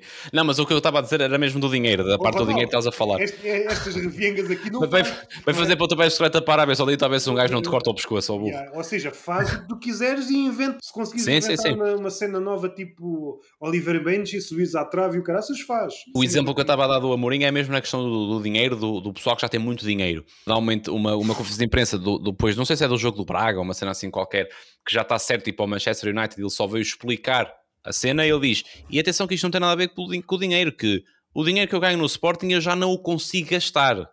Estamos a falar de um contexto milionário, obviamente que o Ruben Amorim, se não gasta o dinheiro todo no Gates of Olympus, ele, à partida, é milionário. Ele sim consegue a renda moderada. Exatamente, esse consegue alugar um T1 em Moscavide. Não é o dinheiro que lhe move, é o desafio, percebes? Ou seja, estamos a falar num contexto de uma pessoa que já ganha muito dinheiro no Sporting, que já o ganhava no Braga, acima da maior parte das pessoas, e abdica das ideias para algo de dinheiro. Percebes? Abdica de todos os ideais e isso para dinheiro. Mas aí custa-me um bocadinho a perceber também, percebes? A não ser que vá para um país tipo a Arábia Saudita ou do género, em que realmente a cultura... Mas, no entanto, não há limitações. Eu estou a pensar muito... Estou-te a dar razão, atenção, não me interpretes mal. Estou-te a dar razão, que é, se tu já vives mesmo muito bem, se tu já tens o teu futuro assegurado, pá, qual é a tua necessidade de, por mais uns bons milhões, é verdade, mas, caralho, se já não estás a tua vida aqui sossegadinho... Porque é que tu tens que abdicar, tens que ir para o meio da polémica, tens que ir para o meio dos tornados por mais dinheiro, estás a ver? Em relação aos comediantes, há aqui vários fatores que funcionam como agravante, pensando no Bill Burr ou outros que criticavam quase todo o dia figuras como o Musk. Entretanto, são uma espécie de Musk, só que em versão mais pequena. Já tens o cu cheio de dinheiro, não é? Provavelmente mais de 1.000 milhões. Já tens casas em todo lado, já tens aviões, já tens helicópteros. O que é? Já construíste uma obra, já consegues dar o futuro que quiseres aos teus filhos. Pode voltar ao que nós falamos ao início praticamente, que é a competição entre as pessoas, estás a ver? Mais uma vez romântico, mas é um romântico com referências lá para trás. Eu acho que há mesmo uma divisão das águas entre os artistas até há uns tempos e os artistas de agora. Sempre houve gajos vendidos. Sim, é tudo, a merdices. Agora não é vendidos porque somos todos vendidos, então ninguém é vendido. Faz parte da norma. Alguns são vendidos mais caros só. A questão é que havia gajos que podias assinar com o dinheiro todo, podias entregar-lhe a caixa forte do tipo Patinha está aqui. Ele diz não quero, porque estes são... Ele só quer ser feliz, mas estou-me a cagar. Em relação ao comediante, mais uma vez, o caso do Bill Burr, o Dave Chappelle, os gajos são contra a política, hipocrisias, etc. Ou seja, o que é que estes comediantes dão largas à liberdade que têm, depois vão para lá sem poder dizer nada. Sem saberem, tornaram-se a paródia deles próprios. Já não consigo ver o Bill Burr. Não vais para um podcast falar de liberdade de expressão. Não vais. Sim. Porque foste atuar, tu foste praticar uma profissão de liberdade de expressão para a Arábia Saudita. Estás a criticar o comediante porque não sei o quê. Deixa de cenas. Só faria sentido eles irem atuar para lá. Vamos imaginar esses Louis C.K. e o Chappelle, não foi? São esses dois. O Bill Burr, aliás, desculpa. O Bill Burr e o Chappelle irem para a Arábia Saudita enquanto comediantes que defendem a liberdade de expressão, num contexto de projeto de liberdade de expressão na Arábia Saudita. Vamos imaginar que era quase uma contraforma, uma contrapolítica, está a faltar aqui a palavra, era tipo um protesto. Eles iam mesmo com um protesto. Vamos organizar espetáculos de comédia, liberdade máxima na Arábia Saudita. Vamos começar a mudar mentalidades, vamos começar... Estás a perceber? Provavelmente não voltariam. Mas, muito possivelmente. Mas percebes o que eu estou a dizer? Sabemos que aconteceu.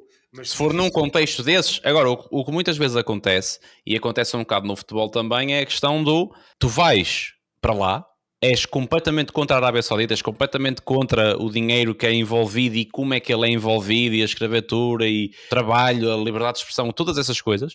O que possivelmente vai acontecer é eles, quando chegarem aos Estados Unidos, neste caso, vão dizer que, atenção, que a Arábia Saudita também não é assim tão mau quanto isso. Porque isso é o que acontece praticamente sempre a todas as pessoas que vão para lá trabalhar. E acredito que se calhar no mundo deles, onde eles vão pisar, realmente eles acham que aquela merda é a Europa ou os Estados Unidos, porque de facto estás num patamar diferente. Tu não vais ver as obras. Eles não vão bem para a Arábia Saudita. É isso.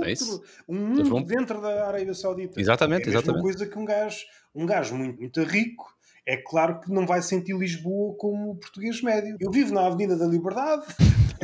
Então foda-se, Lisboa é do caralho. Lisboa, mas o que é que vocês estão-se a queixar? Qual é o vosso problema? Tem aqui perto. É como o Dubai, a malta adora o Dubai. O Dubai é uma cidade montada para pessoas com dinheiro, ou seja, tu não vais ver no Dubai sem abrigos, tu não vais ver no Dubai um Fiat Punto, tu não vais ver no Dubai esse tipo de merdas. O que tu vais ver no Dubai é uma vida normal, bem civilizada, com muito dinheiro, muito bem organizada, porque eles só têm ali o que querem. O que eles não querem não está ali. É como de repente Lisboa tirasse todos os sem-abrigos, tirasse todas as pessoas que recebessem abaixo dos 2.000 euros e de repente Lisboa era uma metrópole só para milionários. Caraças, tu estavas a aparecer no mundo do dinheiro e ias para lá, tu dizias, isto é incrível, Portugal é um país extraordinário.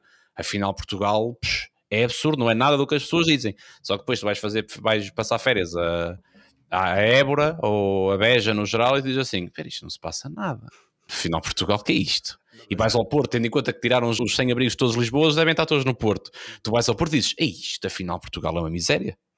É muito fácil tu conseguires esconder essas merdas. Tu no Rio tens um lado que é de praia e do outro lado é pobreza extrema. Numa das cidades mais movimentadas de turismo do mundo. Portanto, as pessoas e os países que têm muito dinheiro mostram e fazem o que querem. Sim, exatamente, mostram só a parte que lhes convém. Normalmente são operações estéticas, nunca há um postal quando há aquelas feiras de turismo, é só para mostrar aqui o lado mais pobre. Sim, isso não acontece, claro. Não acontece. Mostram sempre um lado altamente editado. Logo no início da conversa, quando estávamos a falar do apagão e da pandemia, houve aí um troço desta conversa em que estavas a dizer aproveitar a vida, etc, etc. Parece-me que não casa muito bem com esta coisa de abdicarmos tudo em prol do dinheiro para atingirmos a liberdade financeira. Pois, chegados ao final da vida, tem alguma importância, mas não é isso que realmente tem o peso... Sim. É assim, eu gosto de separar um bocadinho as coisas porque depende sempre de situação para situação. Só para terminar, para dar aqui só outra chega, aproveitar a vida, nós fartamos de ouvir esta frase ou variantes desta todas as bocas. E não é por isso, há pontapés de gurus motivacionais, há Antónios Feio, um ato de dizer frases destas em cada esquina, mas isso não muda nada. É como tu disseste, é como ver uma cena, ok, eu agora, este filme... Depois amanhã acordo, já fiz aqui uma espécie de, não sei se é uma crítica a nós mesmos, e não sei se também os filmes têm alguma culpa, parece que nada afeta nada. Mesmo quando parece que afeta, nós saímos, seja de um espetáculo stand-up, aquela divisão em que é para fazer pensar, etc. A partir do momento que sais, tu já estás noutra, estás a pensar. Então, a partir do momento em que tu ingeres qualquer coisa ou inseres qualquer coisa no teu cérebro diferente, a mensagem que passou antes já está muito diluída. Tu já nem sequer consegues perceber bem a mensagem que foi, ou a interação que foi, ou a ideia para que ela foi mencionada. Tu começas-te a esquecer um bocadinho. Ficas com a ideia que o espetáculo foi bacana, mas tu esqueces-te um bocadinho da mensagem. Por exemplo, eu adorei Game of Thrones. E se tu me perguntares se aquilo tem ou não alguma mensagem de liderança, de não sei o que, pá, já nem sei bem. Porque já vi há muito tempo, não sei. Estamos a falar um bocadinho da liberdade e de aproveitar a vida, se de facto ter essas decisões é de facto aproveitar a vida ou não. Consigo dividir um bocadinho porque, e indo aqui para para o circuito dos comediantes, que eu sei que tu queres falar mais sobre isso. De colar com a pergunta que eu gostava de fazer, como é que é lidar numa base regular com dois comediantes, sendo um o teu irmão e o outro um barbudo, chamado Fakir, como é que é lidar com eles? Consegues ver de fora, consegues ver ticos, há coisas que te chateiam, há coisas que copiaste para ti... Consigo dividir isso em algumas partes. Para já, logo no início, foi o meu irmão que me convidou para o podcast. Ele teve a ideia e convidou-me para o podcast, já inserindo também o nome do Fakir, que era uma pessoa que eu também conhecia. E eu reagi de uma forma estranha, que é, eu nunca fiz nada disto, não vou conseguir fazer isto. Porque nunca tinha feito podcast nenhum, nunca fiz espetáculo nenhum de comédia, nunca... Eu gosto de estar sentado à mesa com o pessoal, mas de repente metes ali um micro e a falar para pessoas, e não é para pessoas, é falar para eles, mas para as pessoas. E aquilo deixou-me nervoso, fiquei muito contente pelo meu irmão ter pensado em mim, estás a perceber? Mas por outro lado fiquei, calma, que isto se calhar é demais. Eu sempre gostei deste mundo e tal, mas isto se calhar é um bocadinho demais porque eu não estou preparado para isto. Confesso que nos 2, 3 primeiros episódios estava super tenso, que eu acho que acaba por ser uma cena normal, só que depois há aqui outra fase que é da evolução. A partir do momento em que eu comecei a gravar todas as semanas, a partir do momento em que eu comecei a gravar os meus vídeos para o YouTube todos os dias e para a Twitch e não sei o quê, tu ganhas uma capacidade oratória que tu até podes não perceber nada do que estás a dizer, mas tu impões a tua ideia, impões a tua opinião e as pessoas à volta ficam, calma, estamos na presença de um expert do que está a falar e se calhar estou a falar de debulhar ervilhas que nem sei se é as ervilhas que são debulhadas, percebes? Tens essa parte da evolução que eu gosto muito, que mesmo que isto não dê nada, deu-me isso, estás a perceber? E se tu estás a falar dos tigs e não sei o quê, há uma coisa que às vezes me incomoda um bocadinho, que é, no final temos um segmento que são as piadolas. É o único momento que eu de facto escrevo comédia, porque eu não faço mais nada. E eu sinto que sou sempre mais julgado do que eles, pá.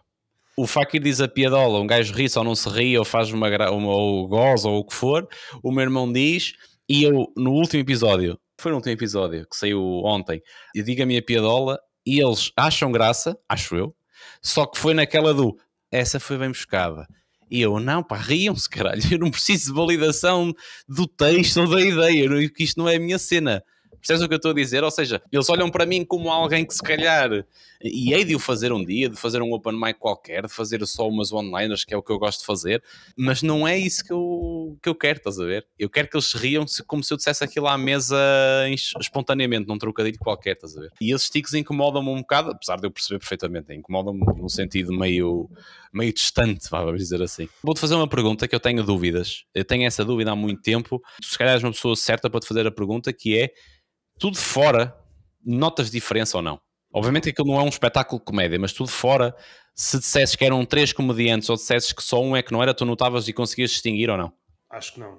3 comediantes, cada um a pensar de forma diferente. Ao aparecer um tema, eu já sei para onde é que o Fakir, mais ou menos, dentro das hipóteses que aquele tema sugere, eu sei mais ou menos para onde é que o Fakir vai, para onde é que o Joel vai. Para ti é mais difícil porque tu não te inseres na mente do comediante. Se eu vir alguns, por exemplo, nesta aqui, mais ou menos adivinhei quando estavas a brincar autárticas. Há muita gente que diz isso. Opá, eu acho, pelo menos. Se calhar sou eu só. Não sei. Não, mas sim, há muita gente. E eu, depois de ouvir aquilo, comecei, às tantas já não sabia bem qual era e eu, se calhar...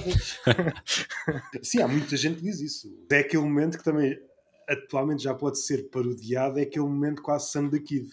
Né? Se tu insistes muito... Que passa a ser, é como o Fakir está sempre a falar do rapaz das línguas, que eu não me lembro do nome dele.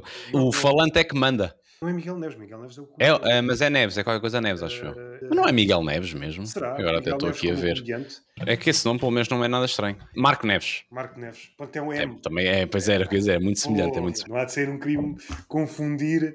Eu agora não tenho estado muito a par, nem sei se ainda está no ativo, mas esse podcast que eles tinham os dois, o Sam daqui entrou numa de insistir em coisas que não têm sentido. Que não fazem muito sentido. Ele começou a ganhar confiança e já não está a gente. Alguns são duvidosos. Não, aqui tu já passaste as marcas, desculpa lá. E como o Marco Neves, por um lado funciona e por outro não funciona, pela personalidade do Marco Neves, o gajo não consegue oferecer contraditório a Sam da Kid. Sim, porque é um bacano, não é? Apesar de ter a razão do lado dele. Sim, mas não dá, não tens hipótese. Quando eu estava a falar de tiques, podia ser esses, mas tiques de pensamento que tu detectas, ok, o comediante típico vai por aqui. Eu percebo que o problema que eu tenho, por exemplo, em relação ao meu irmão é que, por ter a mesma linha de pensamento dele, percebes? Que é, nós crescemos juntos, ele tem 9 anos de diferença de mim, mais velho, mas ao mesmo tempo um gajo cresce junto. Os primeiros contactos de comédia, ele foi Fernando Rocha, mas quando eu comecei a aparecer foi Gato Fedorento, e os dois acompanhamos Gato Fedorento, ou seja, a linha de pensamento vai muito dentro por aí. Depois, quando ele começa a fazer comédia, eu começo a acompanhar a comédia. Quando ele vai a espetáculos, eu vou a espetáculos, ou seja, as linhas de pensamento dele. E o que acontece muitas vezes em jantares de amigos, ou quando estamos em família, ou o que for, alguém diz alguma merda da família, a minha mãe diz uma cena qualquer, e eu e ele vamos dizer a mesma coisa ao mesmo tempo, vamos dizer uma graçola qualquer exatamente igual. E muitas vezes eu digo uma baixinho, porque não sou humorista, estás a ver? E o cabrão vai buscá-la, diz mais alto e tem graça, estás a ver? E eu digo, cabrão. Se eu dissesse, diziam, bem apanhada. Agora, sinceramente, assim, tiques, não sei, eu acho que se calhar também é do facto de eu os conhecer bem. Lanço-te a pergunta, como é que tu olhas para a comédia? Vives aí mais ou menos perto do Porto, Santa Maria da Feira. Qual é a tua percepção da comédia portuguesa? Como és alguém que convive com alguns comediantes, mas não estás inteiramente na cena, o que é que te apraz dizer? Está bom, está mal, o que é que falta? Podemos falar de várias coisas e eu acho que no geral está bom, porque no fundo, no geral, temos muitos comediantes a esgotar salas e isso acho que é uma cena bacana.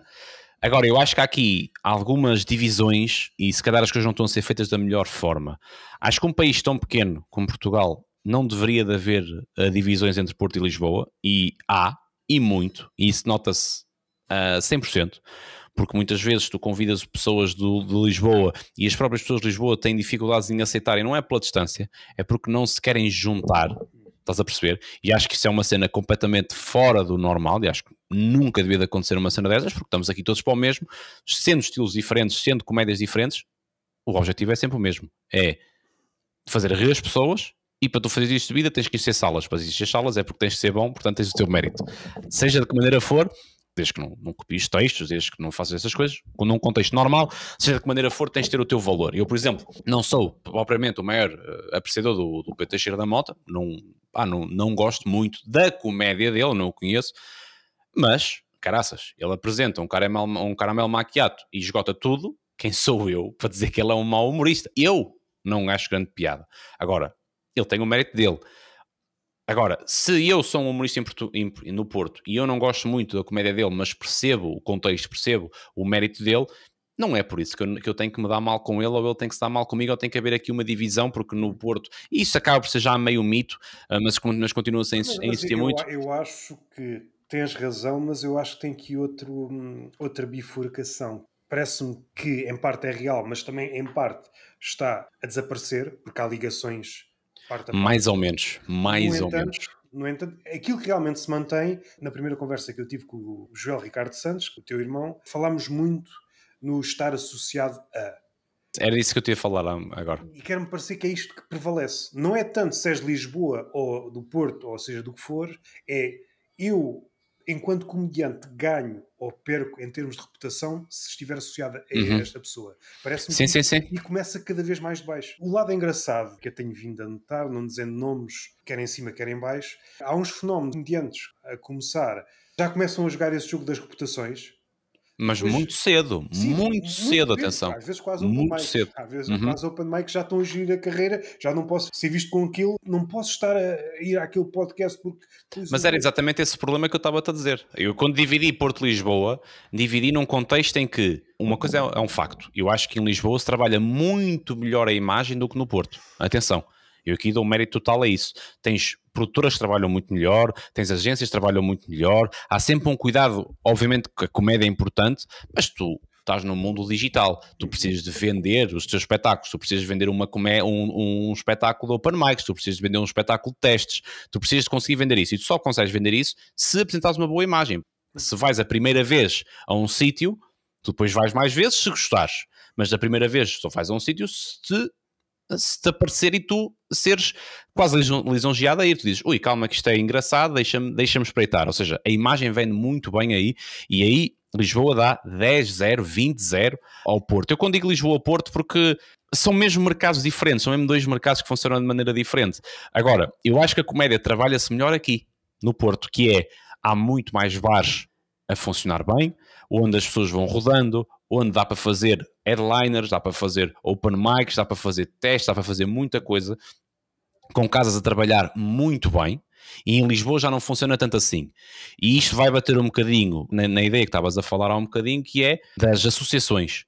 Tu aqui no Porto não precisas estar associado a ninguém. Tu falas com alguém que esteja a tomar conta das noites, por exemplo, falas com o meu irmão, o Joel Ricardo Santos, que está a tomar conta das noites no Norte, aqui em Santa Maria da Feira, pá, estás a experimentar merda, já tens ali um textinho, queres ir testar, ele deixa-te testar. Tu falas com o Joca do Oaks, ele deixa-te testar. Ou seja, nesse aspecto não precisa estar ligado a ninguém. Mas, se tu fores para Lisboa, as coisas mudam muito de panorama e eu consigo perceber um bocadinho isto, porque eu dou-me bem com o João Miguel Costa, que agora está muito mais em Lisboa, porque, de facto, em Lisboa é que estão as oportunidades num contexto mais abrangente do propriamente comédia. Se estiveres em Lisboa vais crescer muito mais as tuas redes sociais, tens uma probabilidade muito maior de ir a uma Mega Hits, a uma Cidade FM, tens muito mais probabilidades de ir ao HTM, tens muito mais possibilidades de ir ao ar livre, tens muito mais possibilidades disso, da tua marca pessoal crescer, porque lá está, porque eles trabalham muito melhor essa parte. E se tu de repente pegas, eu gosto de dizer nomes, mas não é em específico, não tenho nada contra ninguém, nem a favor de ninguém, mas se tu de repente pegas num João Pedro Pereira, que começou aqui e agora está mais a sul, o próprio João Pedro Pereira olha para a imagem que tem, percebes a imagem, a sua marca pessoal, com as pessoas que se dá, as oportunidades que tem lá em baixo, que agora está na cidade ou na Mega, nem sei, vir para o Porto já é um move que não é bom para a carreira dele. Porque ele vir para o Porto, se calhar vai testar e vai ser melhor para a comédia dele, percebes? Mas o que é certo é que há muitas maneiras de ganhar dinheiro na comédia. E a maneira que o PTM tem de ganhar dinheiro da comédia é das melhores fórmulas possíveis, que é chamas pessoal para a internet, porque tens conteúdos com muita qualidade, apareces em muitos sítios com muitas pessoas conhecidas, e depois, se tu consegues ganhar fãs na internet, depois é fácil tu vender espetáculos em salas, porque tens uma fanbase grande. Mais ou menos, e se calhar é o único caso aqui do Norte que consegue fazer isso, que é o Ruben Branco. E ainda assim tem que lutar muito mais, porque se o Ruben Branco quiser ter um Salvador Martinha como convidado, ele não consegue, porque ele não quer vir. Dei-te um exemplo, não sei se isso já uma vez aconteceu, mas percebes? É um podcast de comédia, logo também vou dar alguns exemplos de comédia. Por exemplo, o Joe Rogan não tem problemas em ver um gajo que teve bem em palco, um gajo que ninguém conhece, anda para aqui falar. Isto raramente acontece em Portugal. É isso, exatamente isso que eu estou a dizer. E isto às vezes é o estar associado a, e epá, tu nem sequer tens números para... Parece-me que este é o único critério que vale. E mais uma vez acho que sou um romântico, porque às tantas, o método pode funcionar a nível financeiro, mas enquanto comediante tu chegas ao final da vida, enquanto obra, é uma nulidade. Mas eu aí sou full romântico contigo também. Tens de chegar ao final da vida e perceber, consegui atingir o meu potencial, está aqui, está feito. Às tantas não é isso que te move, está tudo bem, como se costuma dizer hoje na internet. A stand-up ou a comédia enquanto arte é deixada para trás. Perde-se um bocadinho, sem dúvida. Esta questão do Joe Rogan, apontam-se muitos defeitos e se calhar até são poucos, mas pelo menos tem esta qualidade que é o gajo... Sim, há talento. Se há coisa que me desperta interesse é ver uma pessoa talentosa. Quando tu vês alguém que se entrega a uma determinada coisa, que pode ser relativa à arte ou outra cena qualquer, epá, foda-se, como é que o gajo conseguiu consegue, chegar? É isto, como é que o gajo é assim, yeah. E isso parece que já não tem peso nenhum. Não tem peso nenhum. Tem um bocadinho, mas tu parece que és obrigado a ter algumas decisões. Por exemplo, não vou dizer nomes por motivos óbvios, mas se tu de repente estás no Norte, se calhar até o pessoal aqui do Norte te ajuda, porque tu és daqui, não é? Ajudam-te a atuar, ajudam-te, levam-te, abrem-te os teus solos, fazem merdas, tal, e de repente vem gajo qualquer de Lisboa e diz, olha, anda para aqui, e vens para aqui para a nossa beira, e de repente já fazes parte de uma agência, já vais à rádio, ou já tens um programa de rádio, já fazes open mics para outras pessoas, abertura de espetáculos para outras pessoas, já fazes, se calhar já estás num podcast, já és convidado para aqui, para acolá. O que me custa aqui não é o próprio move dele, porque faz mais sentido, estás em Lisboa, tens mais oportunidades, é normal, estás na capital, isso é um facto. O que me custa mais depois ele começou cá, tu deste-lhe as oportunidades cá, e eles depois vão para o move que achavam que eram correto, está aqui tudo bem, só que depois se tu quiseres chamá-los para fazer alguma coisa, eles não vêm, porque já não querem estar associados. Estás a perceber o que eu estou a dizer? E eu, vendo isso do lado de cá, que eu não estou dentro do mundo propriamente, mas eu vejo e sei das coisas. Isso deixa-me super chateado mesmo, e deixa-me até chateado com as pessoas. Eu não as conheço pessoalmente, mas fico, pá, vai-te a foder, porque tu só estás aí porque estiveste aqui, e nós somos pessoas perfeitamente normais, nós não somos nenhum atrasadinhos, nós não somos da serra que não sabemos contar até 10, sem um gajo se engasgar. Mano, por amor de Deus, nós também temos qualidade aqui, nós também temos podcasts bacanos aqui. Mano, anda para aqui um bocado, caralho. Vens aqui visitar a tua família a Barcelos, ou caralho, mano, passa aqui. Ai, mas não, porque eu não quero estar associado ao vosso podcast, eu não quero estar associado a isto, eu não quero aparecer aí. Mano, vai-te a foder, meu. Eu posso dizer isto porque eu não vou deixar de atuar por causa disto. Percebes o que eu estou a dizer? Mais uma vez, quem está em baixo em ascensão e quem está mesmo em cima. Para arrematar, para tu continuares com o teu raciocínio, estas pessoas não precisam propriamente estar no topo da cadeia. Sim, às vezes são daquelas pessoas que tu dizes que eles dão-te essa resposta e tu olhas para eles e tu dizes, mas tu pensas que tu és quem? Sequer. Estás aqui há meio ano, já estás com essa posturazinha de merda. Eu não gosto nada da expressão quem é que tu pensas que és, mas aqui enquadra-se bem, que é, mano, pés no chão, tipo, calma. Eu percebo, se eu perguntar ao Ricardo Aruz Pereira se ele quer vir ao Feira dos Três, eu percebo que ele liga, opá, não dá jeito. Eu percebo, estás a perceber? Mas um gajo esteve aqui a ajudar, não eu, mas malta daqui esteve aqui a ajudar, a abrir bares, a dar-lhe espetáculos, a dar-lhe tempo, a ajudá-lo com o texto. Se calhar se parares aqui o texto e em vez de ser um bocadinho mais à frente, se tu des um contexto antes para depois essa punchline bater de maneira diferente, depois tu tens o teu textinho bom e vais-te pôr no caralho e depois mandas foder toda a gente. Pá, isto é uma cena que me revolta mesmo, eu até estou a dizer mais asneiras que eu costumo, mas percebes o que eu estou a dizer? Isto é daquelas cenas que às vezes mostram-me e eu digo, pá, que cabrão do caralho. Só para dar aqui uma adenda, eu por exemplo já falei com o Ricardo Aruz Pereira e era este exemplo. Ele foi das interações mais fáceis para fazer com... Sim, eu dei o exemplo do Ricardo, que é o meu patamar, percebes? É o meu patamar, e entre aspas, não é o meu patamar. É o meu topo da cadeia, o meu topo. era expectável que quanto mais para cima fosse, mais difícil. Exatamente. As interações mais simples, sim, bora. Exemplo engraçado que eu dei sem querer, e tu estás-me a dar, e eu até tinha essa ideia, dá-me essa ideia, mas ele não está associado, ele próprio está em Lisboa, mas ele não está associado a esta imagem bonita da comédia, às agências e essas coisas. Mas há outro detalhe que me parece que, se calhar o Ricardo aí inclui-se numa velha escola, isto sem qualquer formalidade, isto é só uma teoria. Tu, quando sabes quem és, estás-te a borrifar para isso. Tu, quando sabes o teu valor e sabes quem és, o teu valor não vai ficar diminuído ou aumentado se estiveres perto deste ou daquele. Sim, isso é só uma cena de imagens, mais nada. Exatamente. Tu de repente não deixas de saber escrever porque estás à minha beira. Com sorte nunca soubeste escrever, que é o mais provável. As pessoas que são assim normalmente até é esse o problema. Pois, tu se calhar tens outros problemas, mas pronto. E se calhar é parente de outro sentimento, esconderes as tuas raízes. Por exemplo, nasci no Alentejo e eu recordo de, seja os meus avós, seja os meus pais, alertarem-me para uma coisa que acontecia, não notava porque era puto, o pessoal escondia as origens, fazer de conta que não era alentejano. Sim, de repente vai para a capital e... Sempre fui lisboeta. Não, tu nasceste no Alentejo. Agora já é diferente porque ganhou prestígio, mas antes... Tens casas mais baratas, tens apoios, até é bom de seres do interior, até do caralho. Renegares as tuas origens, neste caso, renegares as tuas origens cómicas, é uma tristeza do caraças. Como nós começamos, que é, isto não é grande sequer. Não. Tipo, o país não é grande. Tu podes perfeitamente, estás aqui, vais atuar a Lisboa e voltas para aqui no mesmo dia. Tu não tens que apanhar aviões, não tens que apanhar comboios, não tens que apanhar nada. Podes apanhar, mas não é obrigado, não é obrigatório tu fazeres isso. Ou seja, qual é a necessidade sequer que tu tens disso? Ou tu metes-te num patamar, tipo o rapaz que fazia a publicidade da Freeze, está-me a faltar tantos nomes. O Tochas. Ou tu metes num patamar em que realmente distancias, mas é toda a gente. Tu fazes as tuas atuações, tens o teu público, se calhar ninguém sabe bem se tu trabalhas ou não, mas estás mesmo, é a tua cena, estás na tua cena e afastas toda a gente, ou seja, és igual para toda a gente. E aí eu concordo a 100%, ou respeito a 100%, que é a tua decisão, estás na tua vida, mano, tens o teu público, estás bem. Agora, o que me aborrece é quando tu não tens público ainda, só tens pessoas com que tu te dás. E isso é o suficiente. No mundo financeiro até percebo que é, pá, dás com pessoas com mais dinheiro, com mais conhecimentos, isso também ajuda-te a crescer nesse contexto. Na comédia, isso nem sequer é isso que acontece. Ou não devia de ser assim que acontecia, estás a perceber? Mas, pá, custa-me bué eu ver o meu irmão que ajudou, que é muito melhor do que eles, muito melhor do que eles, e eu estou-me a começar a irritar, é muito melhor do que eles. Não te irrites. Ainda mudas a tua decisão de voto, estás-te a irritar, vais no caminho. Ajuda-os a começar, continuam a ser muito melhor do que eles, e depois o meu irmão manda-lhe uma mensagem para uma merda qualquer e eles não respondem. Estás a perceber? Isso é uma cena que eu digo assim, mas porquê?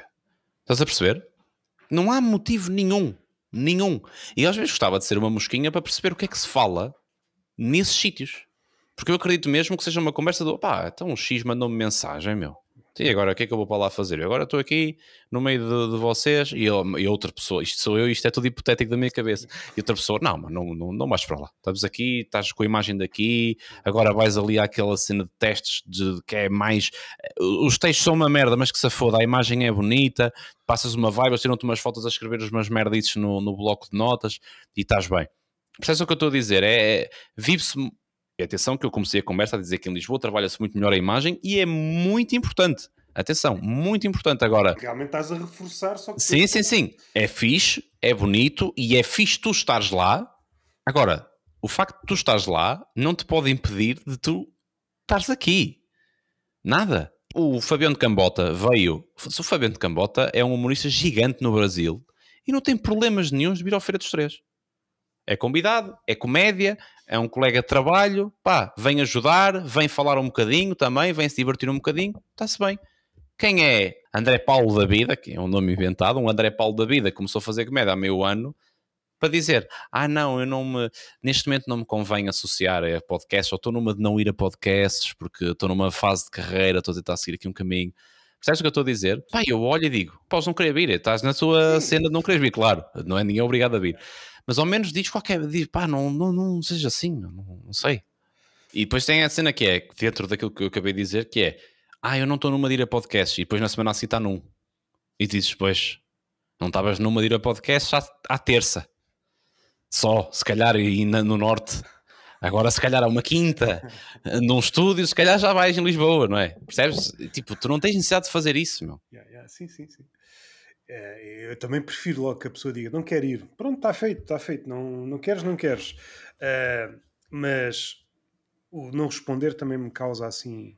Por todas as interações que eu tenho tido, quanto mais acima está a pessoa, seja de mais acessível é. mais acessível. Diz, olha, agora não posso porque não sei o quê. Às vezes não diz nada, mas às vezes até se justifica não necessitando. A gente, ali naquela altura, a gente faz isso. E fazemos. Porque é uma cena que me espanta. Pensando em humoristas, o humorista diz que gosta muito de humor. Logo, também há de gostar de humoristas, porque o humorista, em princípio, faz humor. Isto é um raciocínio circular. Então era expectável que gostasse de conhecer outros gajos que fazem exatamente a mesma coisa que ele. Havia ali um choque qualquer que despertava para outra cena. E é um país pequeno, ou seja, é fácil tu conhecer toda a gente, quase, que está na comédia. Pensando lá fora, nos Estados Unidos, às vezes surgem. Não é preciso ser comediante. Quando tu encontras uma pessoa que gosta das mesmas cenas que tu, é pá, uma alegria. Normalmente o comediante tem esse lado de gostar das mesmas coisas e depois pode ter referências completamente opostas. E apresenta-te um mundo novo.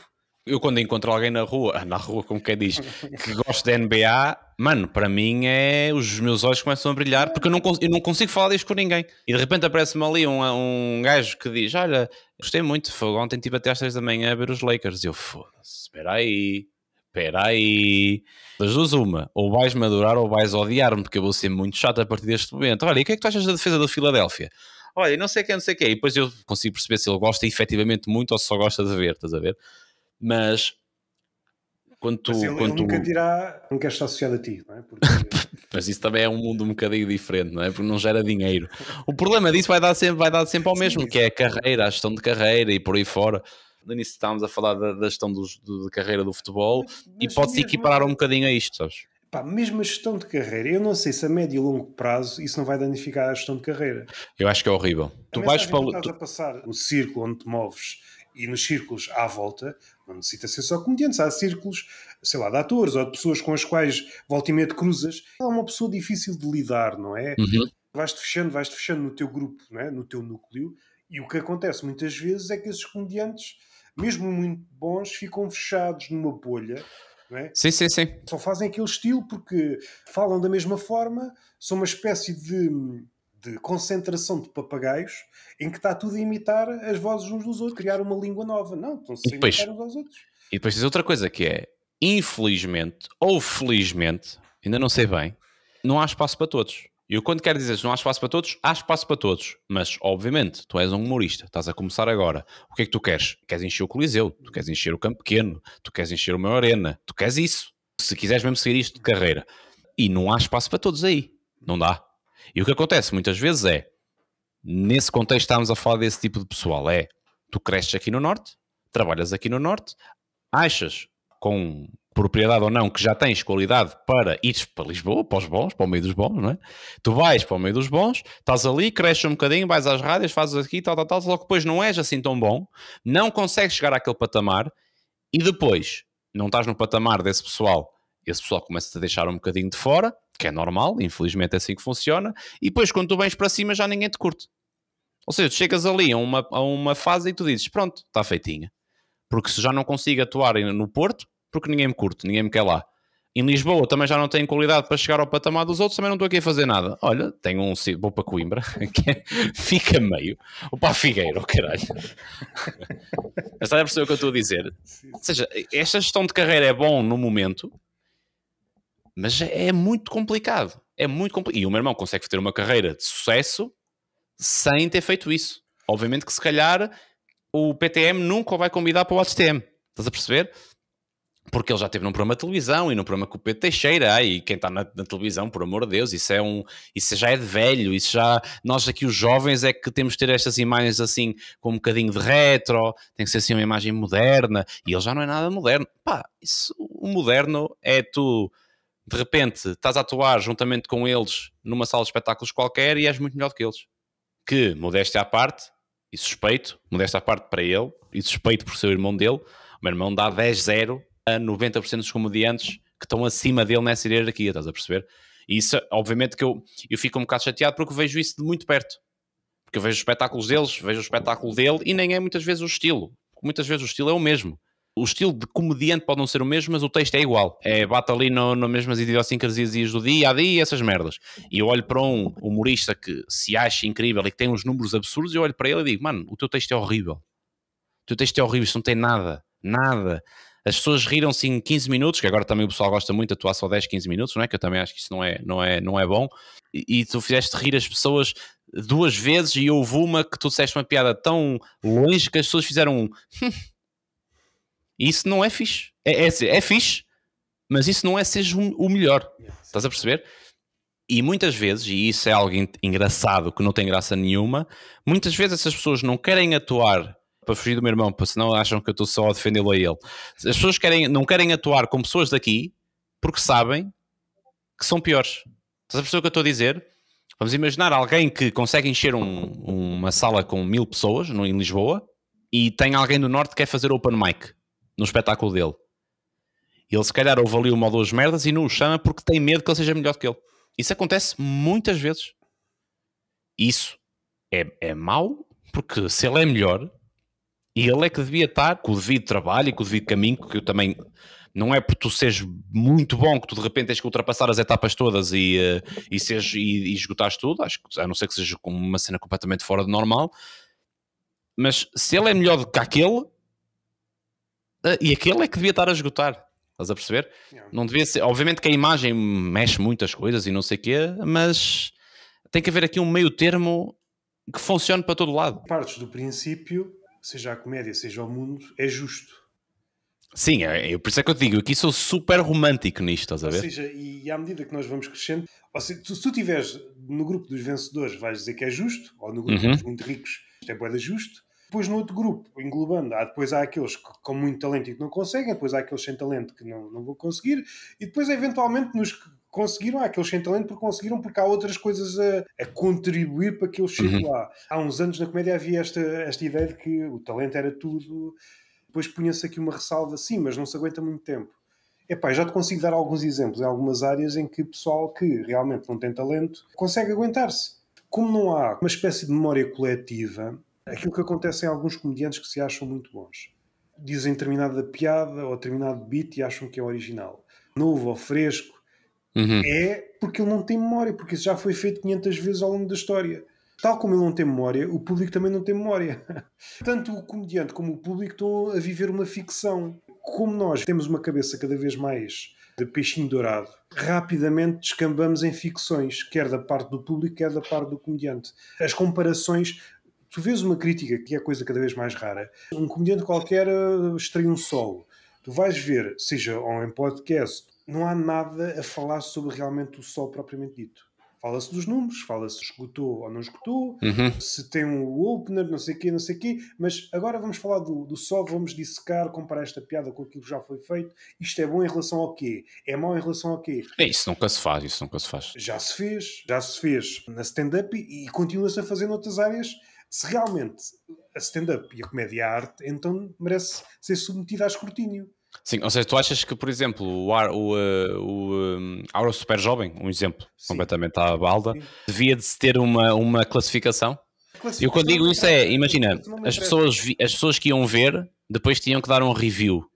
Ou estás a falar só crítico mesmo de comediantes e por aí fora? É mais isso. Normalmente desagua em nada, não é? Às tantas, sim. Às tantas um gajo, sei lá, uma review de um restaurante, mete uma estrela, não gostei do bigode do empregado de mesa. Depois há sim, isso acontece muito. Só depois com muitas pessoas mesmo é que tu consegues ter ali uma cena. A pensar em alguém que sabe realmente da poda. Sim, agora, um crítico. Agora vamos dissecar aqui o solo algumas partes e este beat deste tema, isto já foi feito nos últimos anos 10 vezes. Este é melhor, ou é pior, ou é uma cópia.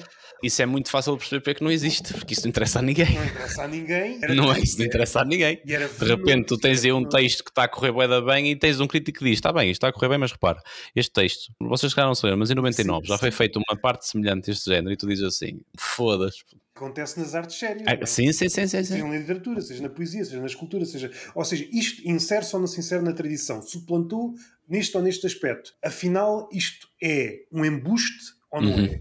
Nós não criticamos nada, não vamos a fundo nada, mas este solo é o melhor do ano. Mas melhor porquê? É só melhor Sim. porque é melhor. Pronto, é isto. Mas também, e depois entramos noutro patamar que aí então é que não dá para sair daqui, que é melhor para quem? Tu podes dizer que o Je suis Cordes é o melhor espetáculo do ano, como é que tu podes dizer isso? Se calhar 80% da população odeia a comédia do Rui Sinal de Cortes, percebes?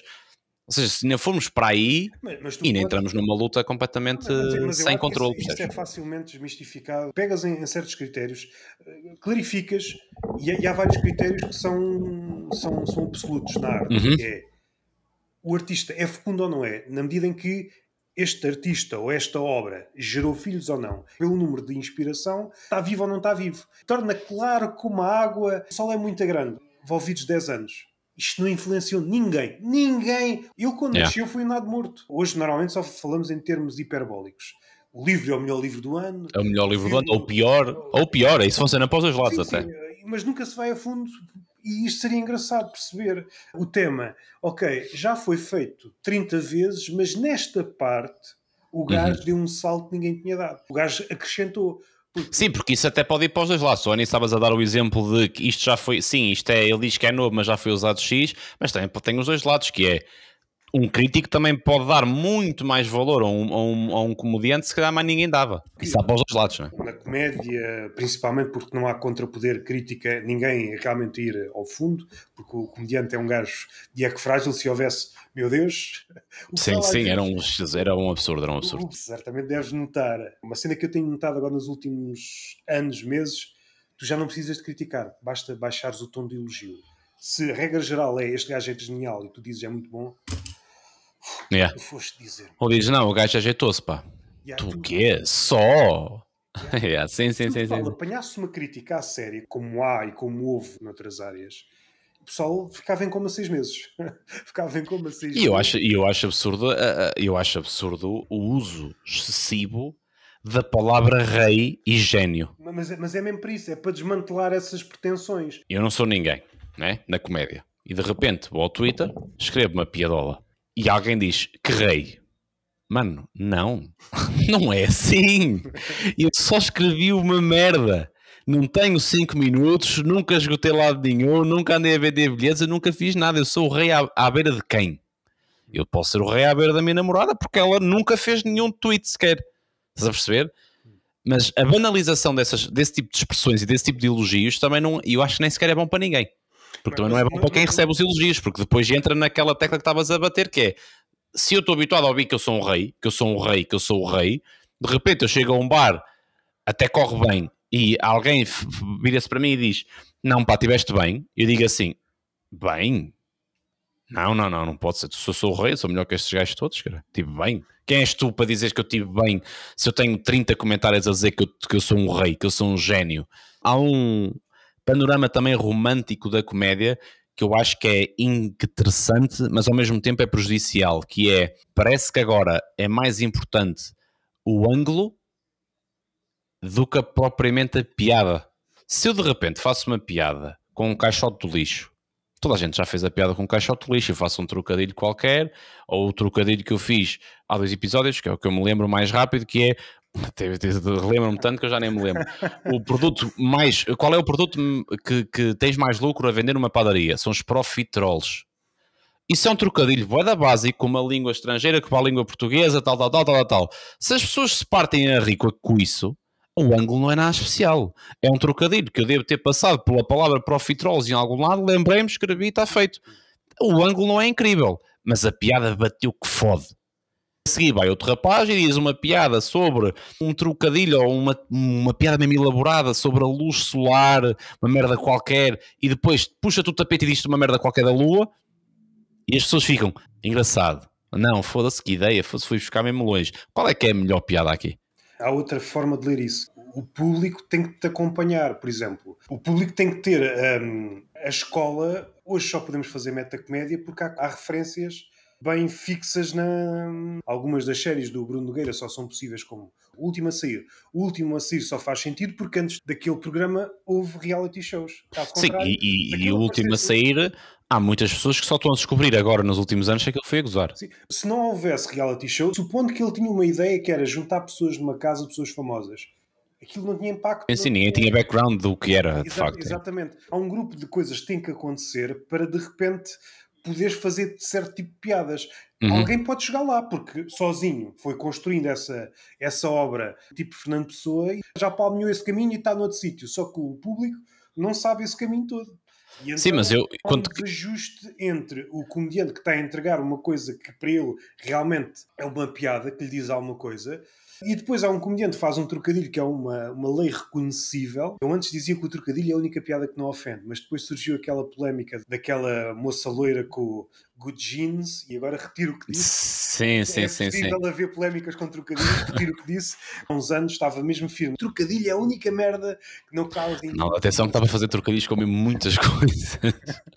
Mas pode ser um bocado complexo. Não estava à espera que causasse indignação. E nem é no trocadilho em si, que não é pior. É no ideal do trocadilho, não é na piada sequer. Porque a piada é engraçada, é os jeans, as calças, os genes, é na ideia que depois aquilo pode passar. Ou seja, tu estás a politizar o trocadilho. Sim, mas bons genes, mas que é só essa gaja que tem bons genes, é por ter esse cu, que tem os bons genes. Mas tipo, é uma loira, agora é só uma loira com mamas grandes é que tem os bons genes. Então e eu que estou aqui, isso nem sequer tem nada a ver com trocadilho, isso estamos mesmo Ou seja, quando era servido nas aulas de português um poema, ninguém sabia interpretar nada. Não, eu nunca sei nada, isso para mim é horrível. Agora, há um trocadilho, toda a gente é um crítico literário, não é? Mas eu quando estava a falar do ângulo, é que dá a ideia que se menospreza a piada boa, estás a ver?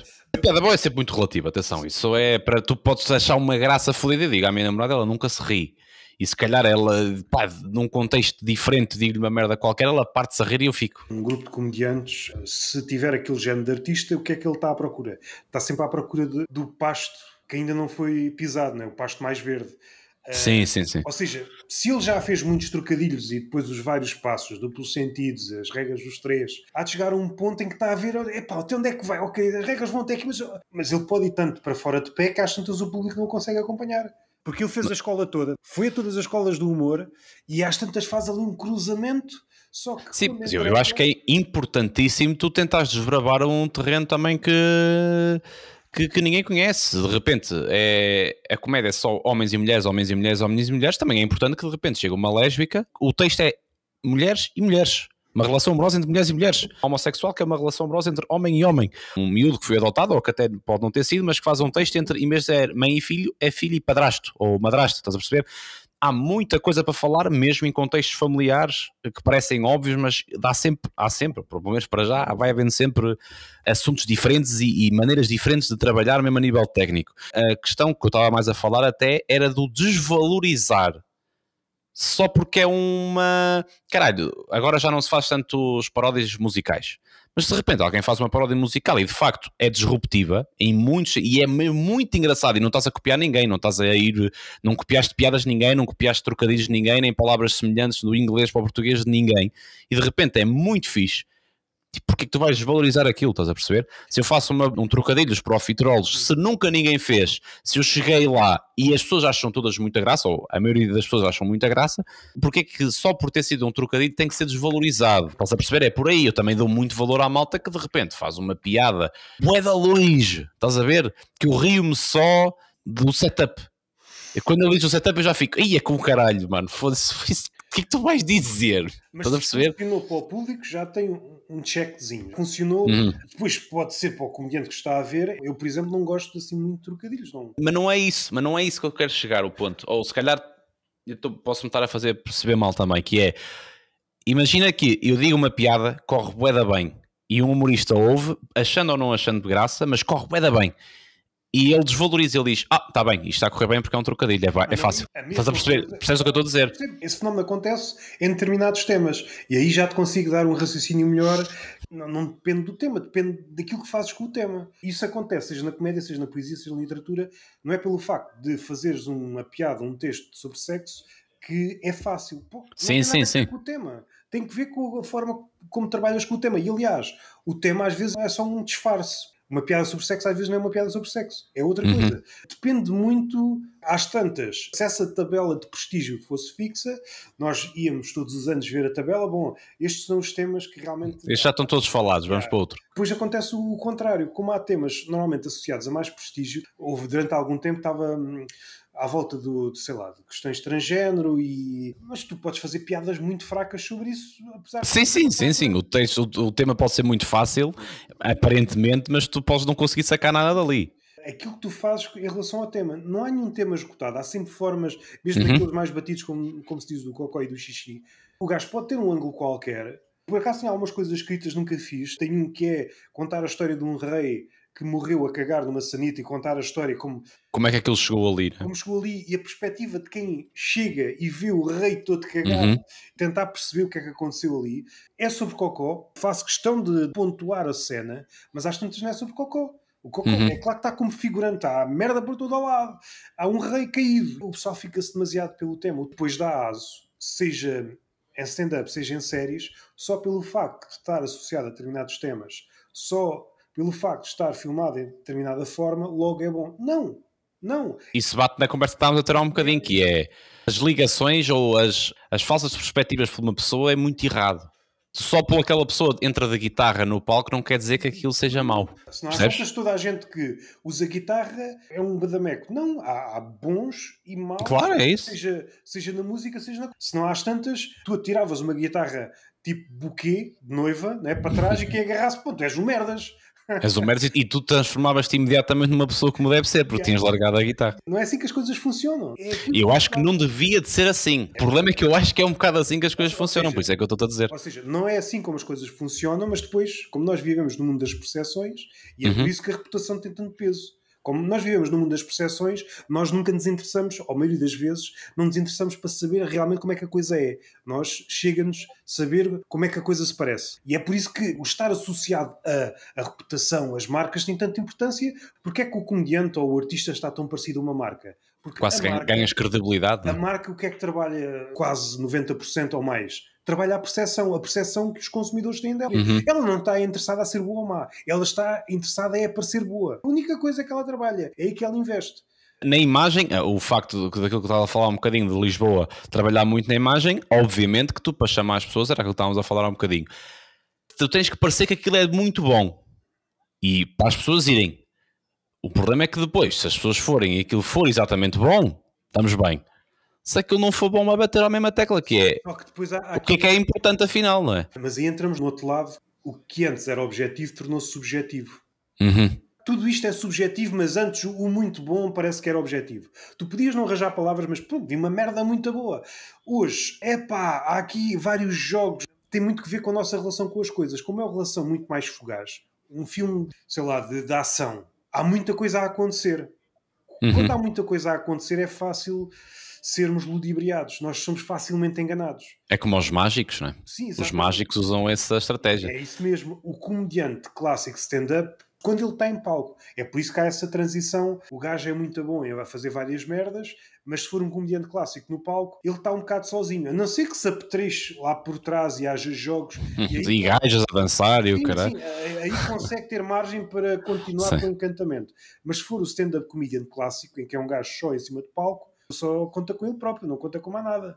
E aí pode haver um encantamento ou um desencantamento em relação àquilo que as pessoas veem na internet, noutros formatos que é editado. E depois, se olharmos aqui também num contexto da visão do público, eu também acho que o público acaba por ser um bocadinho culpado. E fazendo novamente o paralelismo do que é importante na comédia, o que é que não é importante na comédia, tu também como público, isto não devia de ser assim, mas isso acontece assim em muitos sítios, tu também como público, ou eu também como público, eu prefiro estar associado a um bom espetáculo visual. Estás a perceber o que eu estou a dizer? Exatamente. De repente eu meto uma story a ver o PTM e depois meto uma story a ver, até vou dizer uma cena a um nível muito diferente, que dou bem com ele, com o David Silva, tal. O que é mais fixe? É uma forma de manipular o bom pela vida. Mas estás a perceber o que eu estou a dizer? Percebes o que eu estou a dizer? Às tantas baixa os critérios de qualidade. Exatamente. Porque é mais cool. Mas isso, atenção, que isso acontece em todo lado. Porque se calhar, e eu até gosto muito mais de ir a um bar, mas um gajo pergunta-me se eu quero ir a Coachella e eu digo, mano, siga, então até meto aqui uns brilhantes aqui assim a meio e não sei o quê, tiro umas fotos e a malta vai ver-me e vai dizer, este gajo está no Coachella, mano. E eu se calhar não gosto da música que passa lá, não gosto do ambiente que está lá, estás a perceber? Só que a imagem que tu passas também vai bater tudo ao mesmo, que é o que é de facto importante. E fica a pergunta no ar. Não tens hipótese, porque há muita gente que eu não gosto muito da comédia, que isso é subjetivo, atenção, mas enchem tudo. E eu fico a olhar, há alguma coisa que tem que ser boa aqui, mas eu nunca vou saber o que é. Sim. Estás a perceber? Na melhor das hipóteses, ou numa hipótese qualquer, dá sempre margem para eu eventualmente posso não conseguir ver o que há de bom aqui. Há essa hipótese. Não é? Claro. Mas eu acho que há muito mais possibilidade de haver essa hipótese num Tochas, por exemplo, que era aquilo que eu te falei há um bocadinho, que ele está tão longe que eu nem sei bem o que é que está ali a acontecer. Ele às tantas não é palhaço. Sim, exatamente. Se calhar faz stripper ou caralho e... Depois tira uma foto armada em palhaço só para tapar. Mas percebes o que eu estou a dizer? Agora, quando eu vejo malta a fazer humor mais mainstream, que eu digo, caraças, eu posso não achar graça, mas percebo. Alguns eu nem sei consigo entender como é que isto tem tanta gente e como é que isto tem tanta vibe à volta disto. Percebes? E depois o que é que acontece muitas vezes? Vamos imaginar aqui, não vou dizer nomes, atenção, mas o meu irmão organiza um espetáculo no Cine Teatro da Feira com 3 humoristas daqui do Norte e um humoristaço de Lisboa. Para fazer mesmo paralelismo entre Porto e Lisboa. Isto é de propósito. Enche as salas todas e não sei o quê. Bem cá acima a atuar, atuam todos e normalmente o feedback que fica no final é eu esperava muito mais do gajo, pá. Sabes? Que é quando tu de repente metes, juntas todos, tu consegues perceber mesmo o nível. Estamos a falar de um cineteatro, ou seja, estamos a falar de uma sala de espetáculos, própria para espetáculos, ou seja, o ambiente é perfeito. As pessoas vão ver a ele. O ambiente é perfeito para tudo. Sim, não há ninguém percebes? Enganado. E o que é isto? Não há ninguém enganado. Pá, a noite foi bué da fixe, mas foda-se, eu esperava mais do que isso, pá. Que correu-lhe mal, ele não, pá, acho que é assim mesmo. Percebes o que eu digo? Excelente conversa. Eu gosto de falar dessas coisas. E por acaso o tempo está, como disse o outro, o tempo está a apertar, pá. Mas... Está fechado por mim. Podes partilhar as tuas redes sociais e as últimas palavras são tuas e damos por acabado este episódio do Tortura de Mentirosos que nem sequer o teu nome foi mencionado, que é uma coisa que é a panagem deste podcast. Nem sequer? Menciona o nome do convidado. E bem, eu também acho que no meu caso, tipo, também estás bem, estás a perceber? Tipo, se calhar eu agora vou dizer eles, eia, foda-se, porque eu não apaguei esta merda, estás a perceber? Eu até acho que é uma boa... Sim, exatamente.